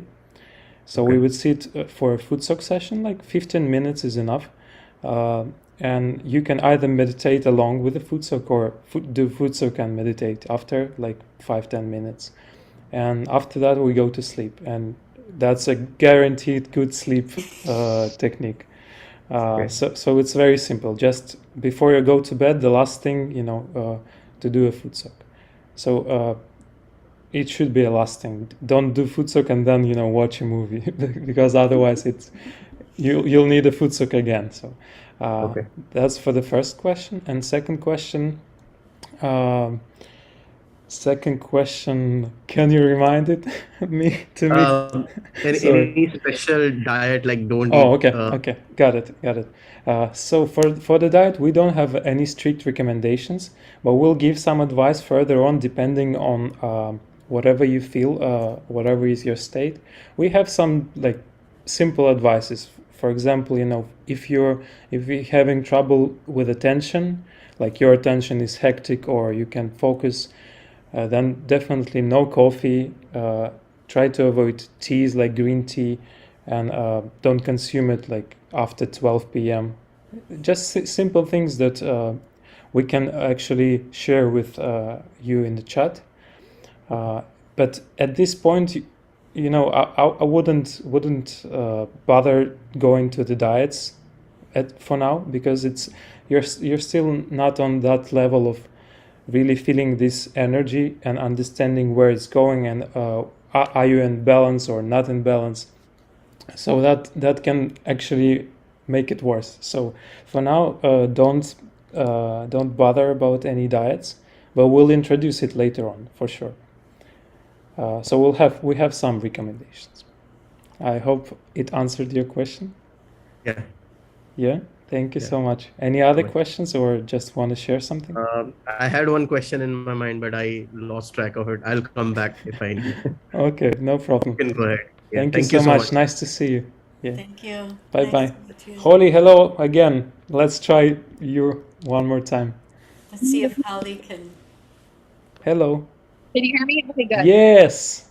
I see that consistently all through the week when I'm meditating, I'm feeling a tingling in my left pinky finger. And what does that mean? Okay, Kathy, would you like to address that? Sure. All right, so left pinky, can you guys hear me okay? That is your heart. So let's go ahead and put our right hand on our heart for the moment and close our eyes. And we could just do a short meditation on our heart and help clear Holly's heart out. And here the breath is the element, air is the element of the heart. Let's take a really nice deep breath and hold it for about 5 seconds.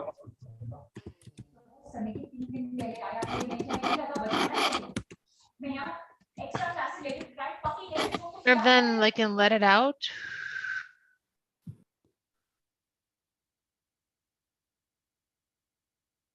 And then just bring our attention on our heart chakra. Ask our Mother Kundalini to come here to remove any blockages, any imbalances, in your heart.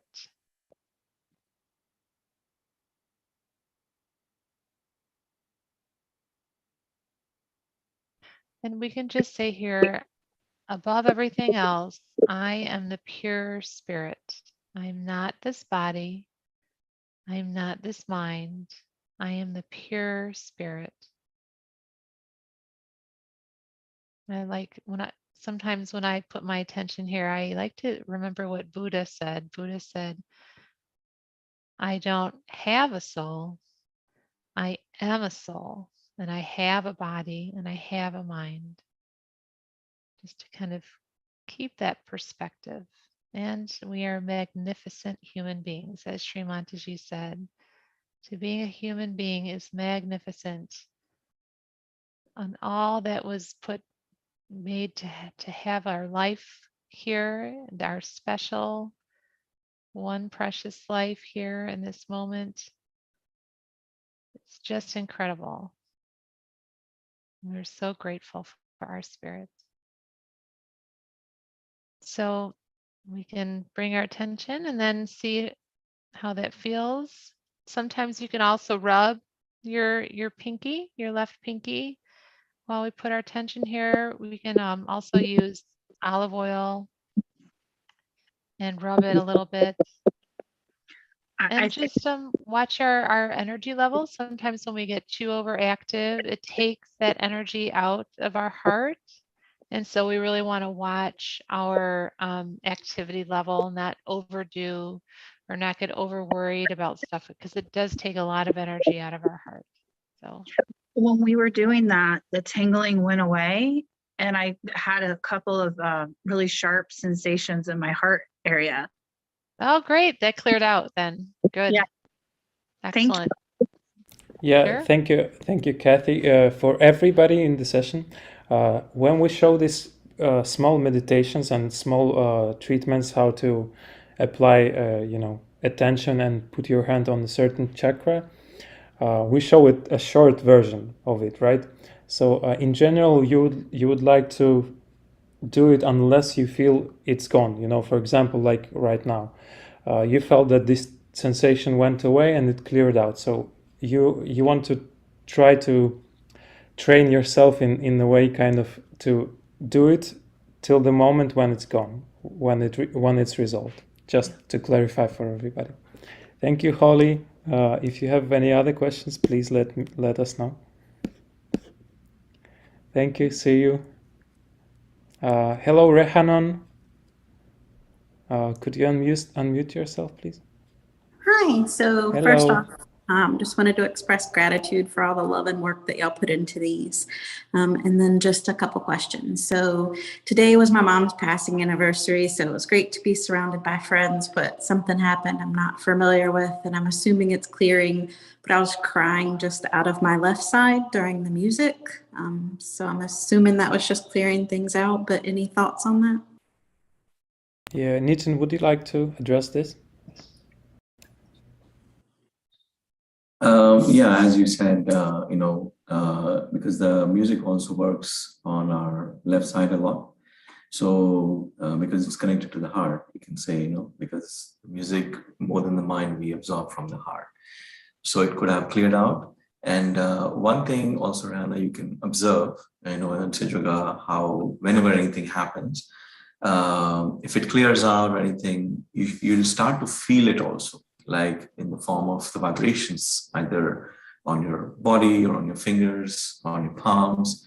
So try to put attention on that also when this is happening, what's happening in your hands. So that way you'll be able to see, so the awareness, this awareness is very subtle. So because our mind is so busy so many times, so it's a little difficult, but slowly with a little bit of training, if you can put attention to what you're feeling on your fingertips or anything, slowly that awareness increases.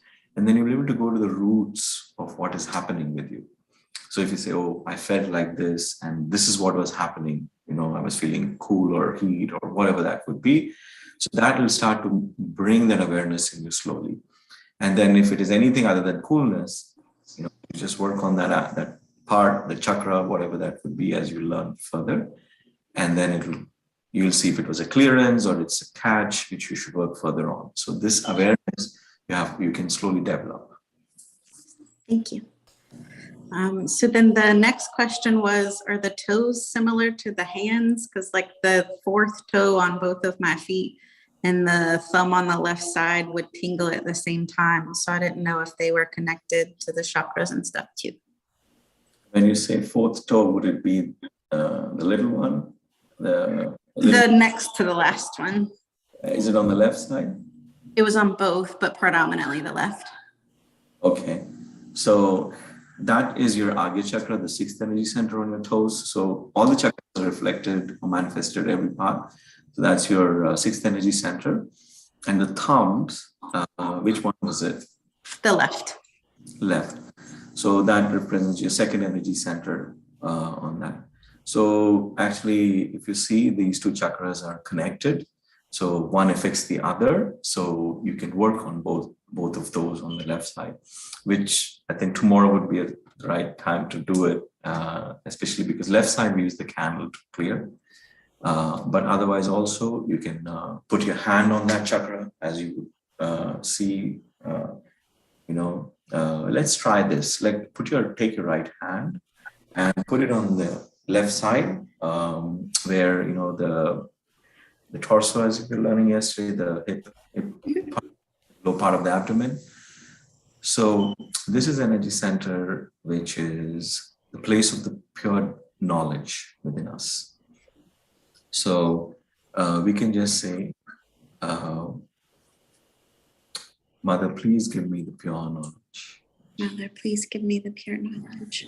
Yeah, you can say it in your heart a few times, and also try to see if you can put your attention on top of your head while you say this.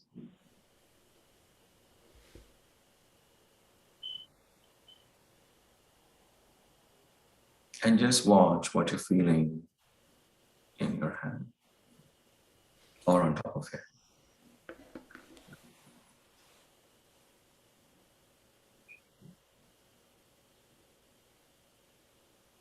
Thank you. The top of my head feels tingly.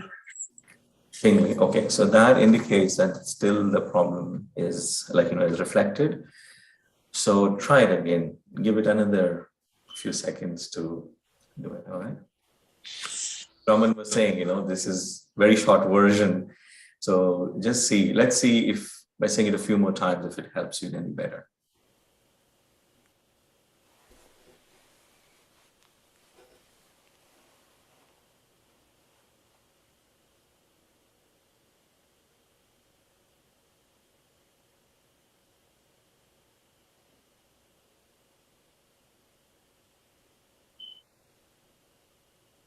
Thank you. I can feel it starting to release. Okay, very good. So that's great. Tomorrow, when you have your workshop, please mention this to whoever is there in your workshop. Please mention this to them, and they'll help you how to work on it. Awesome. Thank you so much. Thank you so much. Where are you joining us from? So Virginia. So I loved that the musician was in Virginia. I live in Virginia too. What? That's awesome. Yeah, I was just going to say your neighbor has answered your question. That's a great neighbor to have. Thank you all so much. Thank you, Rehanon. Bye. Thank you for coming. Bye. Hello, Xenia. How are you today? Please unmute yourself. Hi, I don't see myself. Oh, sorry. I closed the video. I thought, where am I? You've gone into the ether. Thank you so much. I actually decided to come back. I don't know if this technique is allowed to do.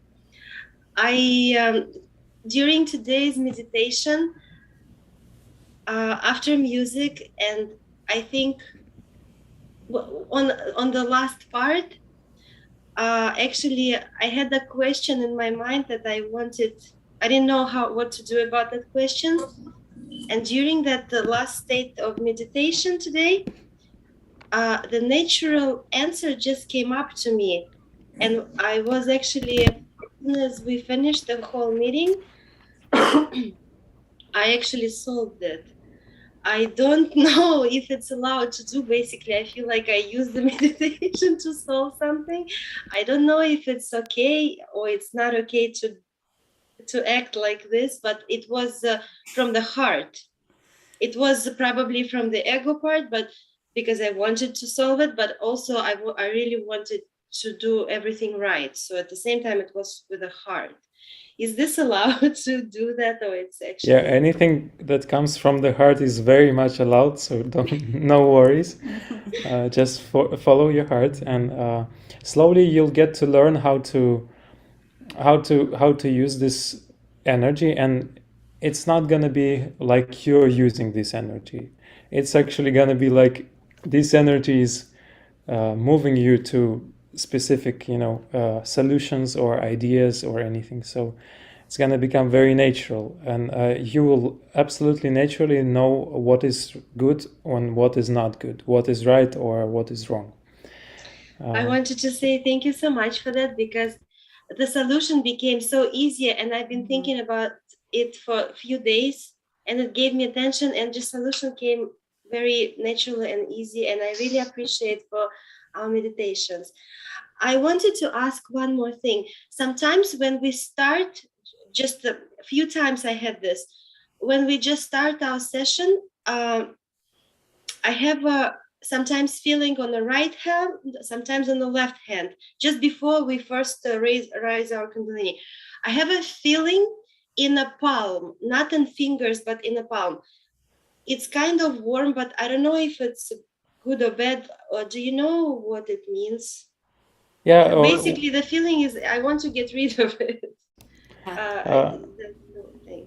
Yeah, it's what we said many times already. It depends, on your state, but it's generally Kundalini working out things in you, and that's a normal thing to happen on early stages of your establishment in Sahaja Yoga.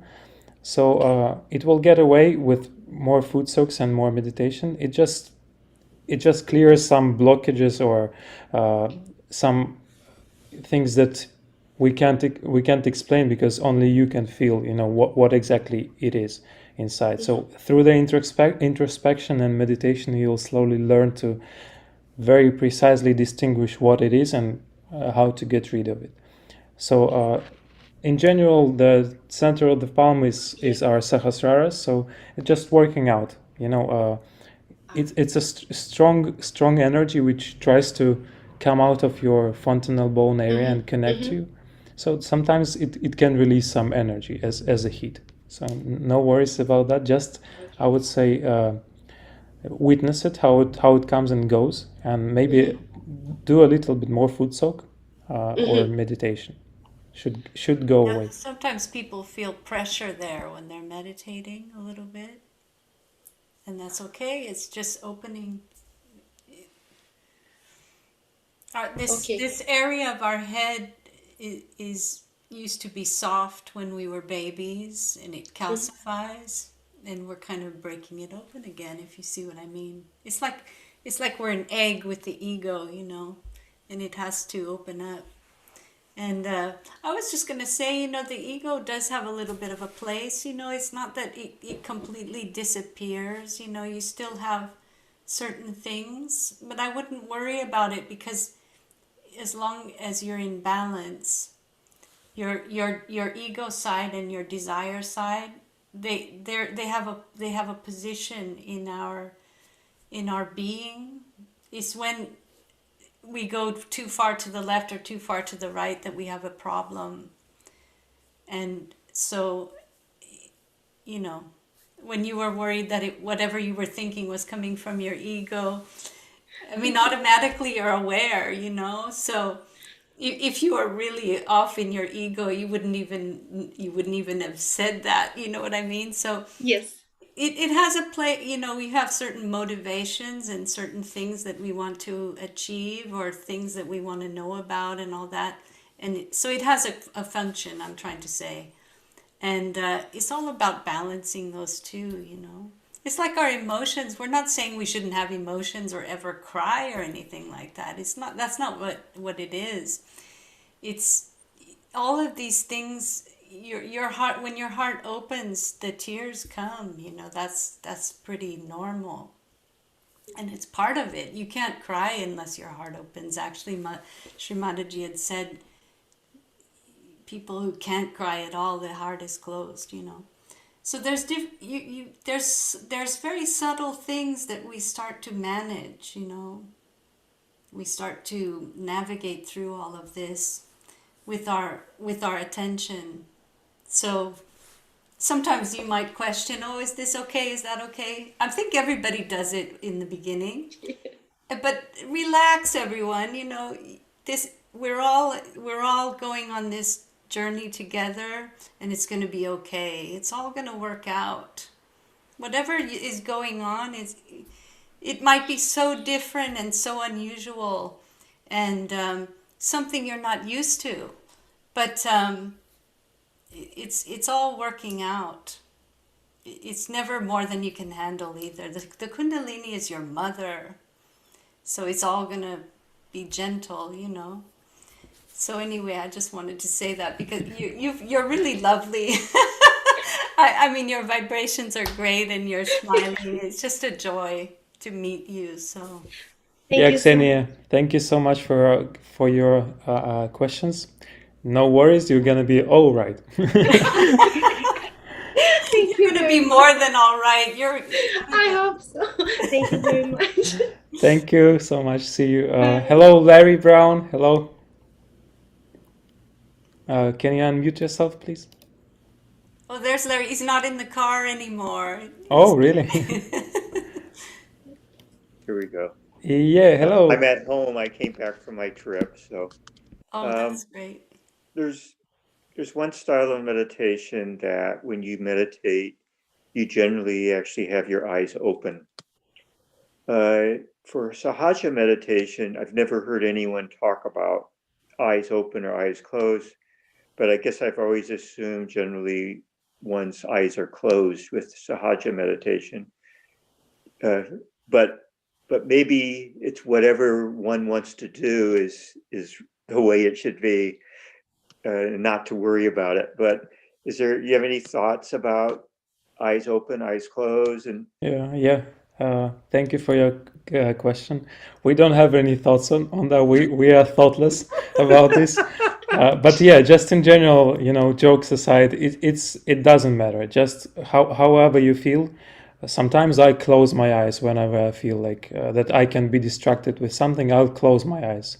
When I feel I'm okay and I want to, you know, maybe look at Shri Mataji's photo or just have eyes open, I'll open it. Just follow your kind of feeling, whatever you feel at any given moment, and that's it. We don't have like rigid rules for that. Okay, great.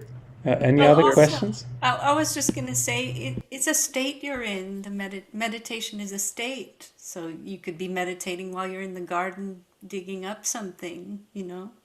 Yeah. You're doing something, but your attention is here, so you're meditating. And yeah, that would pretty much happen with you onwards. Yeah, one reason I've heard of the one advantage of perhaps having your eyes open is it's harder to fall asleep if your eyes are open versus closed. But obviously you could be distracted in various other things. But yeah, so that again. Nitin, you want to tell him about falling asleep, the falling asleep issue? Yeah, so what I wanted to say, Larry, is that when the Kundalini rises and crosses our Agi chakra, our Agi eyes all just close on automatically. So that also is one sign. Like, you know, when you become meditative, when you close your eye, it crosses, it just closes. So that's fine. It's fine. Sometimes we want to clear ourselves with our thoughts, then we can look at Shmali's picture on the right, you know, on the forehead. That helps us, remove the thoughts, and then we get meditative. So that's another way to know what's happening with us. And for the sleeping part, if you're falling asleep, the left side is heavier. So if you can work on your left side, you'll see slowly that you'll not be falling asleep when you meditate. I hope that helped, Larry. I hope you've feeling some good sensations out of this meditation. And yeah, experiment again. Try closed eyes, open eyes, and you'll see it for yourself. Okay, great. Thank you so much. Thank you. Bye. Bye. Hello, Sam. How are you? Hello. Good evening. Good evening. How are you? Good. Very good. Thank you. Just wanted to say another wonderful session tonight. I particularly loved the music for meditation tonight. That was great. I did have one question. After the foot soak and the foot soak and the meditation, I had a stiffness in my left thumb, kind of a sensation and stiffness, and what that was or might be. Yeah, Nitin, would you like to cover this, please? Yeah, I think everybody's getting prepared for tomorrow's workshop. So this left thumb, as if you must have heard earlier too, that's the second energy center on our left side. So and you learn why it happens like that, what's the causes. So if you're feeling anything other than the coolness, we understand it to be some constriction, some block in that energy center. So that's why we feel anything other than coolness, you can understand on the general terms, that's the cause of it. Thing that Kundalini is not able to pass very easily. So one of the things is if we read a lot and we read things which are not good for the spirit, like, the spirit is not, according to the spirit, it is not, there's no right and wrong in any other way, but the spirit is what is the absolute. So if you have read anything like that, sometimes it affects this energy center, which can be cleared out, when the Kundalini passes, the effects of such can be cleared out too. Because this is the energy center, which is the place of pure knowledge. And so it's indicating that, there is something that, you need to just put attention and work out, because it has affected that energy center. For that, we use the candle, and tomorrow would be a good time for you to join definitely and learn how to clear it. And even otherwise, as we did previously, you can put your right hand on that, on the hip area, the lower part of the abdomen, which is that energy center, and just say, Mother, which is the Kundalini, Mother, please give me the pure knowledge. And this pure knowledge is nothing but these vibrations that you're feeling. That is the pure knowledge that you feel on your central nervous system. So try that in your meditations when you feel that way, and see if it releases, it goes away, and then you can feel the cool breeze. Thank you. Thank you very Nitin. much. Yeah, thank you, Sam. We are happy to see you every day. It's great. Yes, I love it. I'll be back tomorrow. Good job. Yeah, tomorrow we're gonna cover it in very detail, all these chakras and how to work it out. Thank you so much. See you. Bye. Hello, Seth. How are you today? I'm great. Thanks, Noodles. Seth, at this point we really want to see your video. I would, Guy. I told you if my mic's on the video. Okay. Yeah, it's a hardware issue. I tried resetting my phone and everything a couple months ago. Got it. Just send a photo to the chat. You know what? I might actually put a photo on my profile tomorrow. Oh yeah, that's true. Yeah. Okay, sorry. Go ahead with the question. Yeah. This is for Kathy. Yeah. Cool. Yeah, she's one of my favorites. So Kathy, what role did it play? Does Sahaj play in helping you with your patents? Oh gosh. Well, okay. So Einstein was, born realized. He was a realized soul, and so he often wrote about this something called the torsion field on the top of his head, and he can only that's where his ideas came from, and he recognized that. And he said the only way he can access that is if he could stop all of his thoughts, because his thoughts would get in the way of the inventions or his solving his problems. So to do that, of course, he didn't know Sahaja Yoga back then, but he did play the violin. And so he figured out by playing music, he can calm down his thoughts, kind of, lullaby his thoughts to sleep. And then the thoughts can get in his vent, right? In his little vent here. And that's what an invention is, right? And so that's it. I mean, it's just that simple. Kathy, they say that the apple has fallen on top of his head, and that's how he started to discover all these interesting things. So maybe that's how it happened to him. Opened his Kundalini and Sahasrara with an apple. Maybe. Yeah, just joking. Yeah, thank you, Katty. But hopefully that answered your question, Seth. I think that's a good question, and it's a really good question.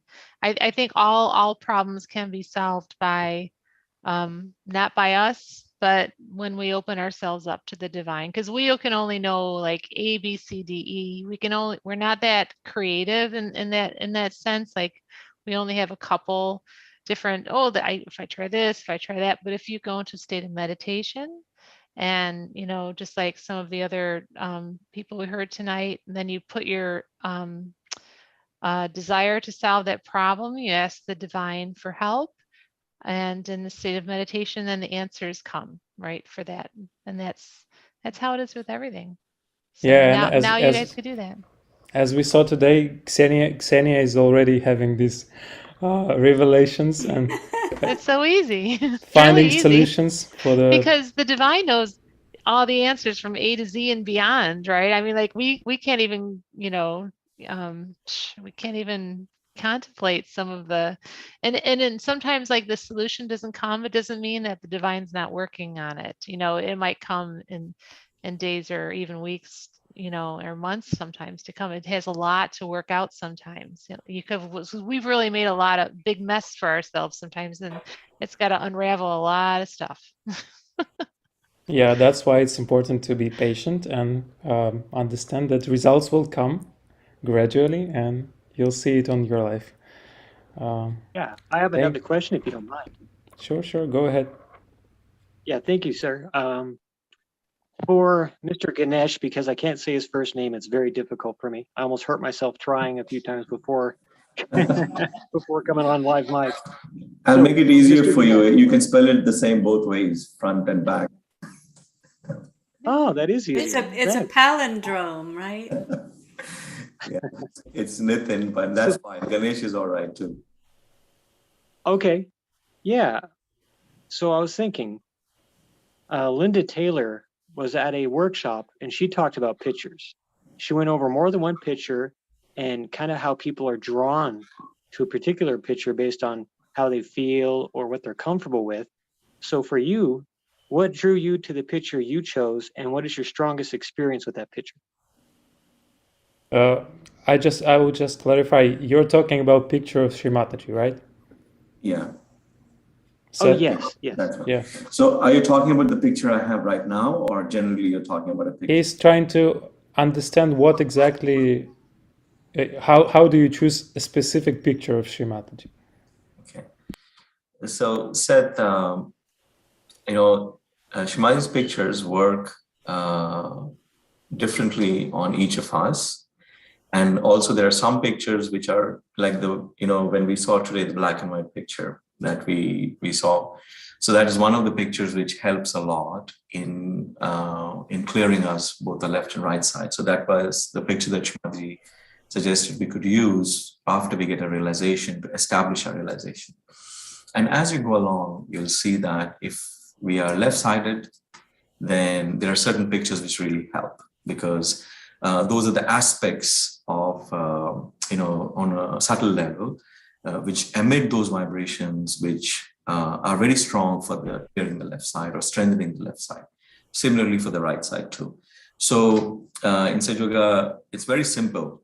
Anything that we do, it's usually to enhance our state. And how do we know which one to use would be depending on the state we are in. So if we are predominantly, say, for example, I'm feeling very left-sided because of whatever the situation could be I'm going through in life, whatever. If my left is catching, it need not be even my own problem sometimes. It's from the environment. Like, I used to work in New York, so certain things I can absorb from the environment there.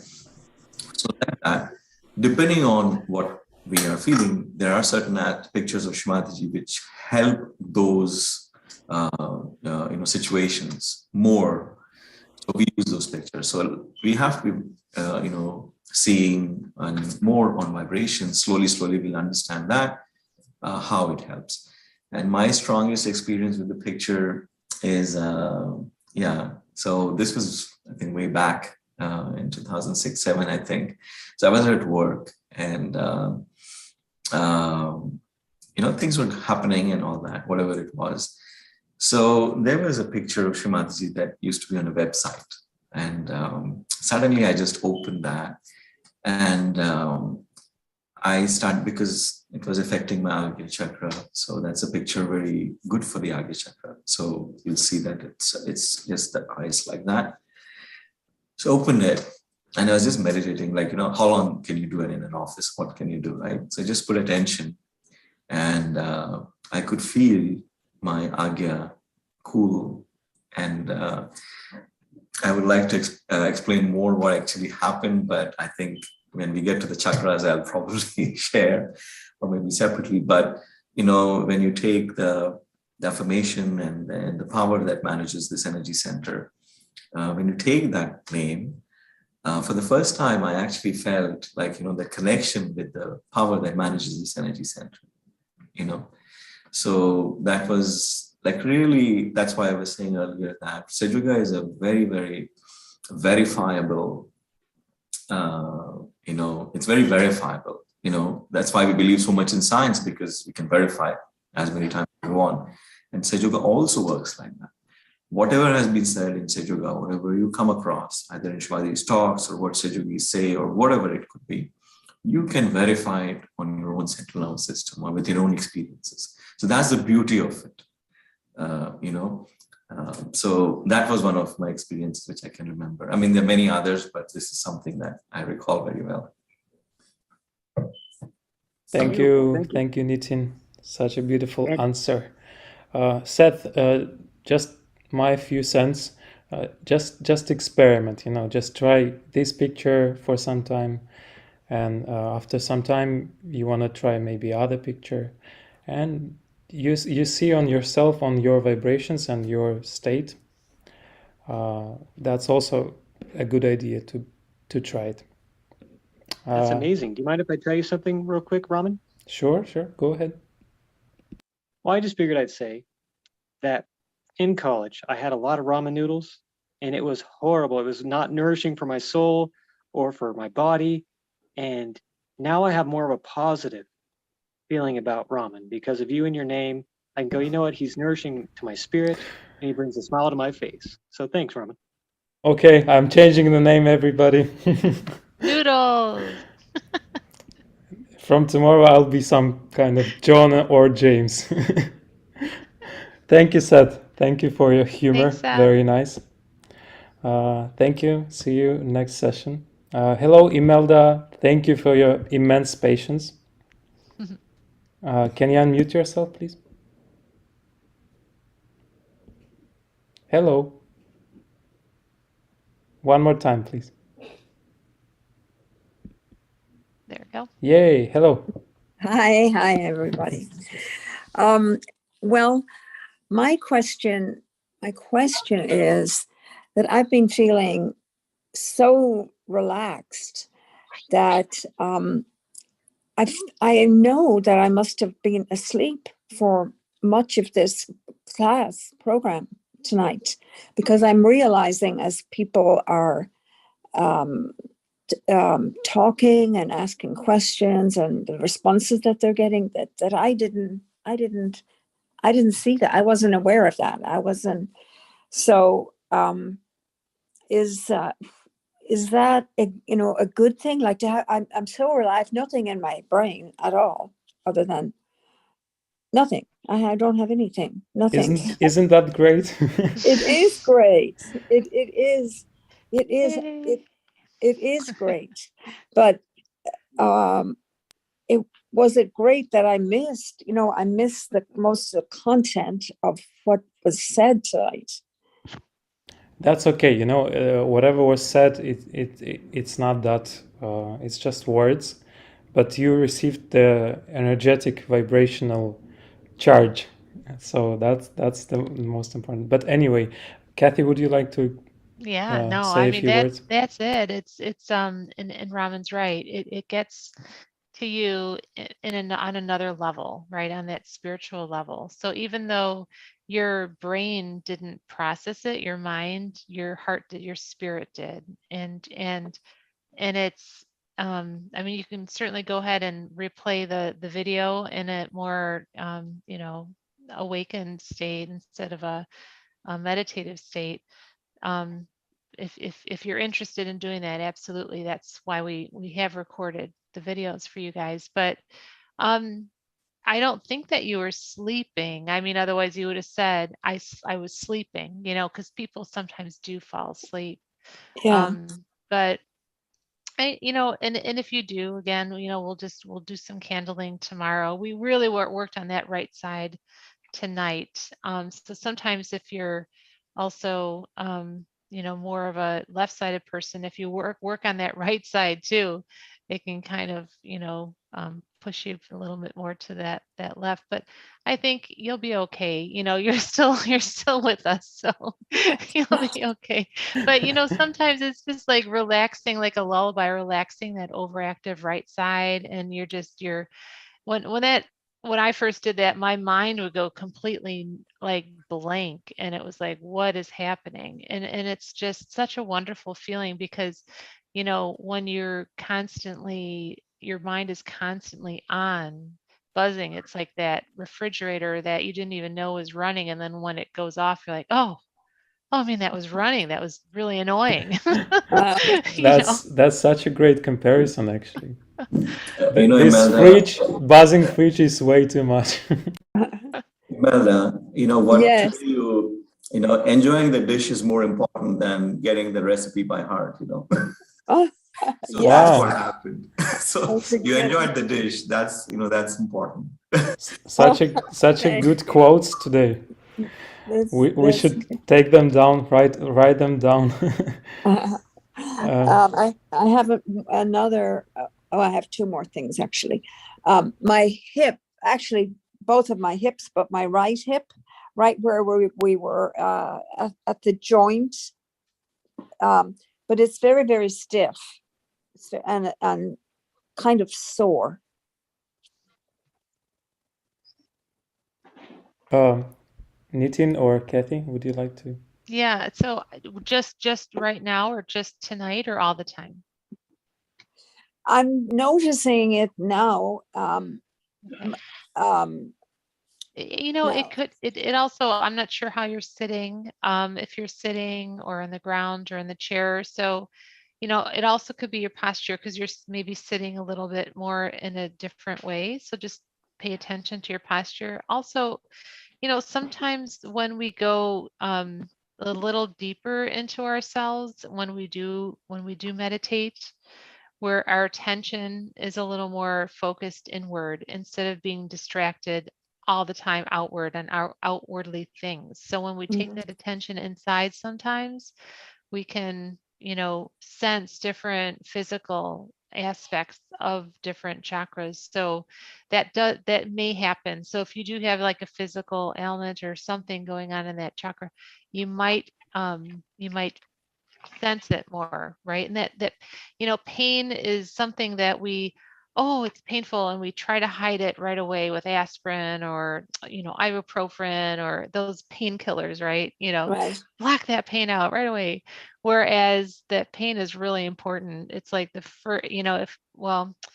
important it's like a secondary feedback. Now that we have our vibratory awareness, we can feel that initial feedback. So that's way before we would feel any physical pain and symptoms, but that's the benefit of it. But if you've already, some of us are older, right? And we've kind of, have different ailments. And so if we didn't start, so anyway, we can feel them. So it doesn't matter though, even if it's physical, put your attention on the nearest energy center near that, and just keep on working on that. It's knowledge about what's going on your physical being and your subtle system. So that's the most important thing. So it's good that you're feeling, if whatever it is, just put your attention there when you meditate.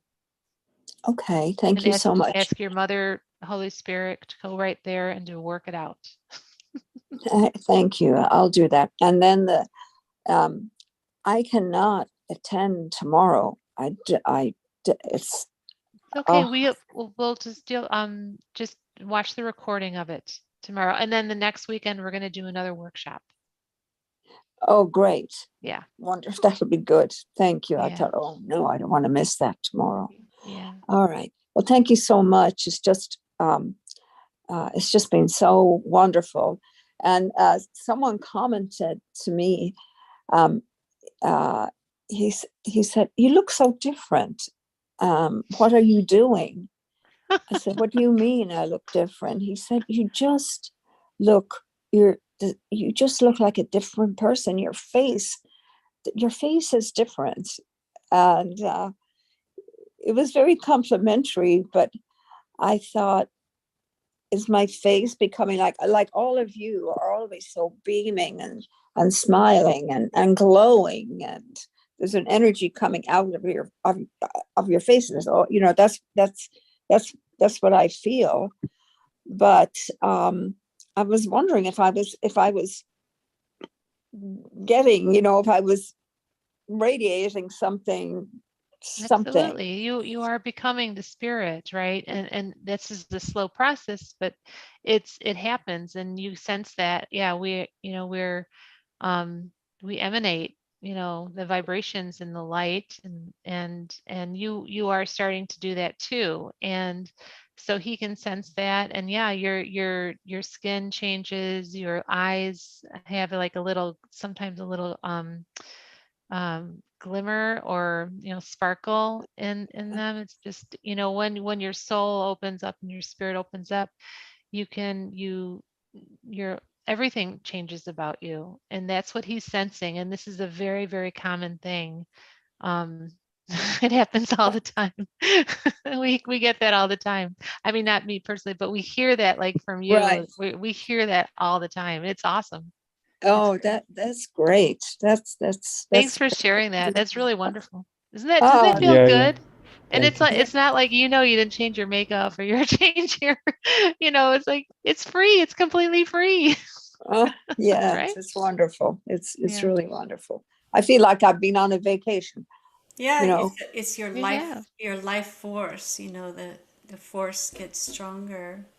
And we used to say in England, we'd like to see before and after photographs, before realization and after, because the twinkle in the eye that Kathy was talking about, it really happens, and the pupils dilate, and yeah, people do comment that you look different after realization. It's true. Yeah, it's wonderful. Yeah, now you're a child again. You've been born again. Oh. No, it's for real. No, it gives it's us. true. It really rejuvenates and gives us this reminder of innocence and purity, and just being simple and enjoy whatever we have. And it's gonna be increasing. So enjoy this journey. It's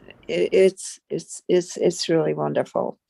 I have many health conditions. But I feel too many. I don't even know what chakras they're in, but I feel like they're dissipating, or at least the intensity of them.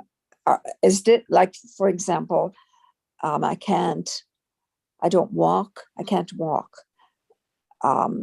Or I can't walk by myself. I can't take a step or anything like that. I have to walk with a walker, with an ambulator and braces on my legs. But I have something in my head that's saying you can walk, and I see myself taking steps. So is That's incredible. Wow. I mean, we're of course sorry to hear that you have these conditions, but I'll just tell you for sure that in Sahaja Yoga, during the course of Sahaja Yoga, we've seen cases where people stood up and cured really incurable diseases just automatically by practicing Sahaja Yoga. Of course, we can't guarantee in every given example, but we've seen these cases, very serious diseases and conditions. So if you see it already, I'm sure something will improve for sure. Thank you. It's wonderful. It's Yeah, really well, we are here to help you as much as possible. So just keep going in this direction. And I already see you're like shining. That's super cool. thank you. Thank you, Imelda. Any other questions? No, I don't have anything else. Thank you so much. Thank you so much. We'll see you next session. All right. Thank you. Bye Good night. bye. Bye. Good night. And thank you all the other ladies tonight too. It was wonderful. Thank you. Thank you. Hello, Shreya. How are you today? Hello, everyone. Hello. Thank you for your time and thank you for doing this. Okay, I'll start my video. Okay. Yay. Hello. Hi. Hello. Nice to see So you. I had two quick questions. I won't take much time. Sorry. But so during my free time, I watch videos of Shri Mataji and just try to, if I have any doubts, I just try to get answers from those videos. So in one of the videos, she mentioned during realization, for example, you remove your specs or anything which is not needed. So you just remove it for that time. So I had a question about wearing rings. So typically back in India, we just wear gemstone rings or in something like that. So most of the people in India, they have some ring or the other of some gemstone. So is it advisable to wear it during meditation, or should I remove them during meditation, or Yeah, hello, good question. Nitin, you're the only Indian, so please go ahead. Yeah. So Shreya, what happens is we're talking, everything has vibrations, any natural things, everything has vibrations. So if whatever you're wearing, if it doesn't have good vibrations or it creates a block, it can create a block in your chakras. To flow. So what you could do is when you're meditating, remove it and then see how you're feeling on your vibrations. Also, you can try this, is you can remove your ring and, when you're in a state where you're feeling cool vibrations, are you feeling vibrations in your hands now? So today I tested, I removed my ring in today's meditation, and all these 7 days I was not getting vibrations in my any kind of coolness or anything in my right hand, but I was getting it in my left hand. So today, and we also did the ice pack, so maybe that must have also helped it. But yeah, today I did receive some little cooling on my palm on the right hand. You have your answer right there. Yeah, so I just wanted to. Yes, so whenever you're choosing anything, so this is another aspect of Sahaja Yoga which Shri Mataji was telling you in the talk today, that you can ask any question to these vibrations. So when you're especially buying something or wearing something, consuming something which will go on yourself, right? So you want to be careful what you're trying to, use for yourself. So you can see the vibrations and slowly develop that awareness. Again, I'm not saying you may get it right away, but the dependence on these vibrations will increase awareness in you. It's like learning a new language. The more you use it, become, right? So similarly, if you're cooking, the first time you cook, you're not perfect, but as you're practicing, you can do without even thinking. So these vibrations, as you keep using them in your daily life, you'll start to get more responses, more awareness, what's it doing. And it's very precise, as Raman said earlier, it can be very precise as what you feel. So try that and remove that, again, stop wearing that for some time and see how it's impacting the rest of the day, vibrations the rest of the day, and not just during meditation, but even other times. Correct. Yeah, just to add, a very interesting thing that, all the fingers are basically our chakras, projections of the chakras. So for example, if that's a ring which has not a very good vibrations, it can happen. And if you wear it on certain chakra, that can be quite a strong effect. So of course, don't freak out right now. just try, as Nitin said, and you'll see the difference, and based on that, you'll just make your decisions. Yeah. Thank you Thank very you. much. Very, very nice question. And also one other question. So in today's session, I learned that if you have a photo of Shri Mataji, it should not be in a like black frame. And I just noticed that I have it in a black frame, so I'm going to change it immediately tomorrow. But yeah, but is there anything else I am supposed to do to correct it, because I was not aware of it before? Just use a natural material like wood or Yeah. Can I add a little bit just for everybody actually? It's a small thing that not everybody knows, but nowadays for the frames, any frame, it can be like a wooden nice frame, but it has a plastic glass like imitation. Yeah, that's most right. of most like 90% of them nowadays use this. So that's not gonna work, because any plastic or not natural material, it blocks vibrations. So that doesn't make sense. So just clarify wherever you buy this frame that this is a real glass, like not a plastic. It's called acrylic, so you don't want acrylic. Okay. It's subtle, but it's important. Yeah, other than that, just natural material, wood or metal, anything. I was just going to mention, it's the same with our clothing. If our clothing is cotton or silk or wool or something that's natural, it's much better for our vibrations, because all of these synthetics, they really don't carry vibrations at all. You know, they don't absorb or give off. And so they're basically plastics. And it's not really good for our, it's not good for our body in general, but our vibrations, we're more subtle. So those things, actually you won't like wearing them anyway once you start getting more sensitive, you know. If you have something synthetic on, you think, oh, I don't want that. So it changes your perspective on things too. It's nice to buy good quality natural things and keep them nicely, and not consume, you know, not get involved so much in this consumer thing, you know, of always needing the next style. And most of it's junk, you know. It's mostly created so that you'll keep buying new things every season, you know. And they're synthetics mainly, you know. So you'll get the hang of it. Everybody will. It just, you get guided to the right things too, you know. You'll think of something and suddenly you'll see it and it's a nice price and it's lovely, and you think, oh, how did I get, you know, you think Mother's guiding us in the most detailed small ways, you know, and you'll feel surprised. Everything becomes magical. You go around the corner and the thing you were thinking about is right there. So you'll find a frame, put it that way. You'll find that's a short way of saying just you'll find a frame. Raman said, you take a long time to say this, you know, but I'm just trying to round out the concept a little bit for everyone, that the material world is interacting with us in a very different way, you know.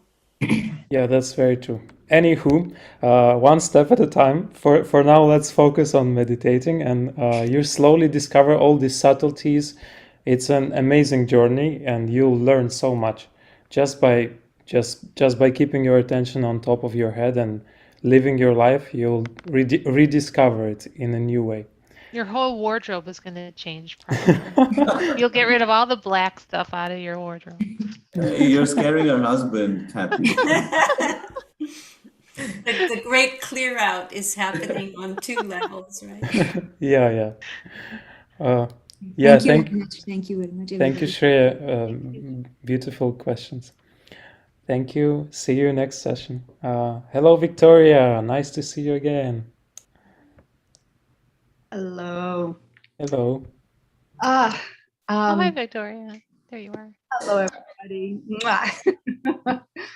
I wanted to share about the extraordinary experience it was for me tonight, listening to Shakthidar's music and meditating.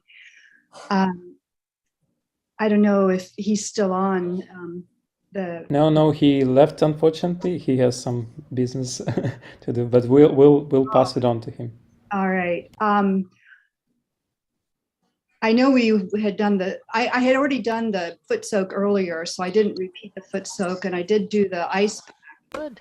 But when the music happened and it was just that interlude, I just felt like I went into a bliss state or something where I was already in my heart, but I felt like there was a fountain in my heart, and the music was playing the fountain, and the fountain would go up to the top of my head in the rhythm kind of the music would build it, and my breathing would sort of even shift and match the music, and I would just be in this very joyful but quiet, like blissful place, and the music would go through my center up this fountain, and then when I would release my breath, it would just pour down over me like a waterfall, and I had no thoughts, and I just felt so full of love and this joyfulness and this pureness. So I just wanted to share that, and I thought, I love music, and I'm very responsive to music. And it would be wonderful to have Shakthidar's music to meditate with for my own practice at home. We'll share it in the chat. Admins, please, if you can do that. Thank you. And would that be an okay way to meditate? Just often just using music and not necessarily working with all the centers? Or is it? Yeah, absolutely. Absolutely. Whatever you feel like. Yeah, you can listen to that all day long at work, whatever you're doing. Yeah, no, it just pulled me right up into a clear, beautiful space. Thank you. One thing I want to add, Victoria, is that it should not replace your regular meditation, that where you sit down and find out about your chakras, what's the status. This is in addition to that. You can listen to the music and do whatever at any time. Okay. It's still primary to always check in with where Mother Kundalini wants to work with. Yes. And then all these other things are to enhance it, to enjoy your day, rest of the day. Okay, got you. Thank you. Still raise the Kundalini and give a bandhan. And I used to like to start with music with the foot soak sometimes, at night it's really nice, to have that music and just kind of, have it's amazing experience, the music. It is. Thank you for describing it in such a artistic way. Oh, thank you. I'm sure Shakthidar will be very much pleased to hear that. Well, thank you for all the music, all the live music, and the care you give here for us. I just feel like I'm a queen being loved. Yay! You are a queen. Queen Victoria. Yeah, maybe you've been. Thank you for your kind words. It's really touching. And I hope everybody feels like this. Yeah. If you don't feel like this, let us know. We're gonna make you feel like this. Yeah, no, it's because it's your Kundalini. It's like your queen, right? It's like it's such a dignity, dignity and auspicious within you, and we're in a way we are, respecting our own Kundalini, but the Kundalini of others, right? And so we respect every single one of you guys. That's how special this is, and you are. It's true. Extraordinary. Yeah. Thank you all. Thank you, Victoria. Very, very encouraging for all of us. Any other questions, or we can move on to the next participant? Thank you so much. Thanks, you. Victoria. See you. Hello, Julie Marie Reader.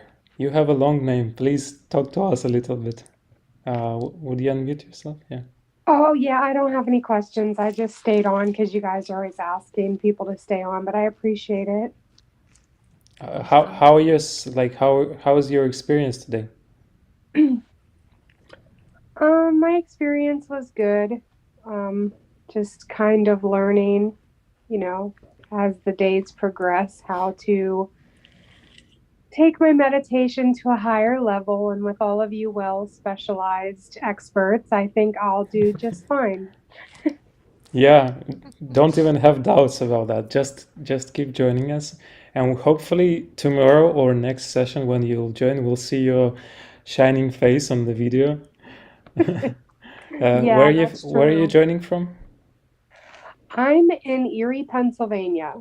Oh, so many people from Pennsylvania. Great. Great. Cool. If you don't have any questions, then we'll see you next session. All right, thanks. Thank you so much. I appreciate it, Raman. Thank you. Noodle, Bye. Mr. Noodle. Come on. Okay, I'm quitting, guys. Sorry, Raman. After today's Q&A, I'm quitting. Okay, next one. Next You're one, so please. good at it. Hello, VK. Hello, VK. Okay. Oh, is he here? No. Okay, next one. Who is next one? Oh, we don't have much. Okay. Anybody who wants to talk to us or ask the question, please turn the videos on or let us know in the chat as well, so it's easier to find you. Please help me out. Okay. Hello, Teofana. How are you? If you would like to talk to us a little bit. Well, Hello. hi. I have a baby and now he just went to sleep. Oh, sorry. Yeah, it's okay. I can talk now because he's sleeping. Okay. How are you today? I'm fine. I'm in Canada near Gara Falls. That's a beautiful place. Yeah, and I'm originally from Bulgaria, Eastern Europe. Yeah, and, yeah. I'm 18 years in Canada. Great. How was your meditation experience today? I felt some heat and I'm just learning, exploring and learning, still learning. That's great. Okay. Yeah, so if you have any questions, please go ahead, ask us. Yeah, otherwise we'll be happy to see you tomorrow and on video as well. And please feel free to reach out if you need some help or you want to clarify something. Okay? Okay. Thank you so much. Nice to meet you. Okay, yes. Thank you. Bye. Okay, everyone. So we are about to go to an end of our session. So now is the moment if you want to ask something, or just to share, or say hi, or just show your videos, anything. Dogs, we like dogs. Cats, we like cats as well. Yeah, just being silly. Sorry. Okay, Imelda, do you have another question? Because I see the hand. I did, but I can't remember what it is now. Okay. Let it go. Can't be important. Yeah. Okay. Okay, when you remember it, you can just reach out to us. Yeah, we're always on the WhatsApp. All Okay. So before we conclude, everybody who is still here, tomorrow we are having a workshop. That means you'll have a chance to go to a breakout room with a small amount of people to work out more precisely your subtle system issues or disbalances. Please make sure that you'll have a candle for tomorrow, as we have shown before. It's just a taper candle, candle holder, or just a simple small plate. And the foot soak. We're gonna be doing foot soak again. Yeah, here it is, the candle. So tomorrow is gonna be an exciting day. So please prepare and don't miss it. It's gonna be very interesting. So before we finish, Kathy, would you like to just finish with a small meditation? All right, so let's go ahead and close our eyes. Let's go ahead and raise our Kundalini again.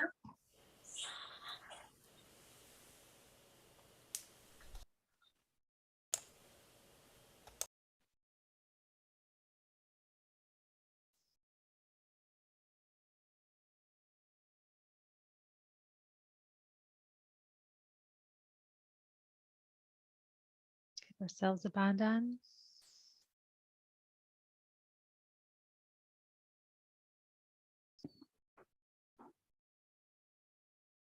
And let's just put our hand on our heart.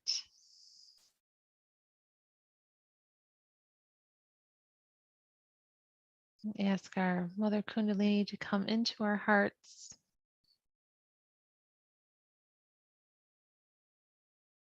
Help us to realize we are all one.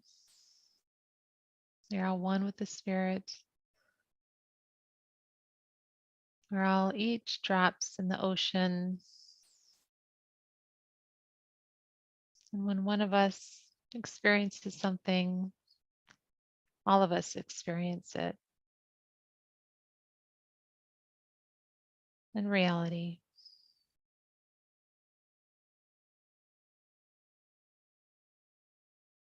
Let's just feel that love for our spirit,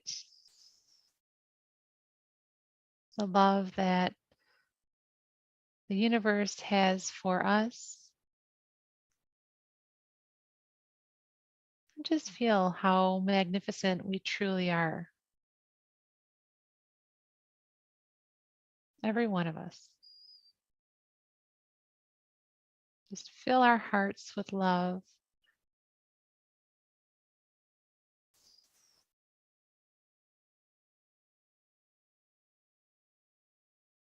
Let's just say thank you for our Mother Kundalini to come into our heart and to be with all of us tonight and help us meditate together and learn more about our wonderful selves.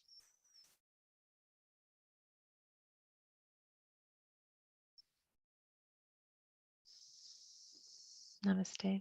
Jai Shri Mataji, and let's go ahead and raise our energy again. And give ourselves another bandhan.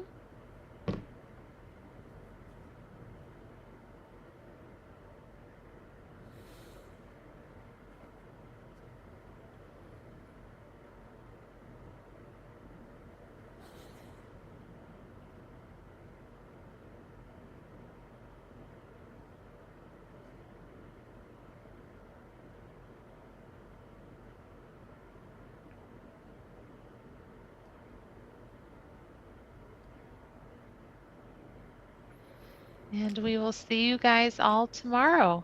Thank you, Kathy. So beautiful. Yes, tomorrow we'll see you, and just keep in mind that it's going to be a time change for specific areas in the US and Canada. So check the time before you join us. And yes, thank you so much. So many beautiful people. We really enjoyed it.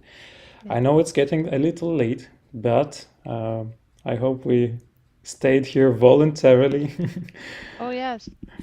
Don't forget to throw your foot soak water out. Oh, yeah, that's true. It's still there. Yeah, please do that. Thank you so much. You are free to leave the session now if you would like. Thank you. Thank you. Good night, everybody. Thanks, Raman. Thank you, everybody. Bye, everybody. Thank you, tech team, and all the supporting yogis and practitioners. Yes, thank you. Thank you. you, Good night. guys. Bye. Bye. Thank you all. Bye.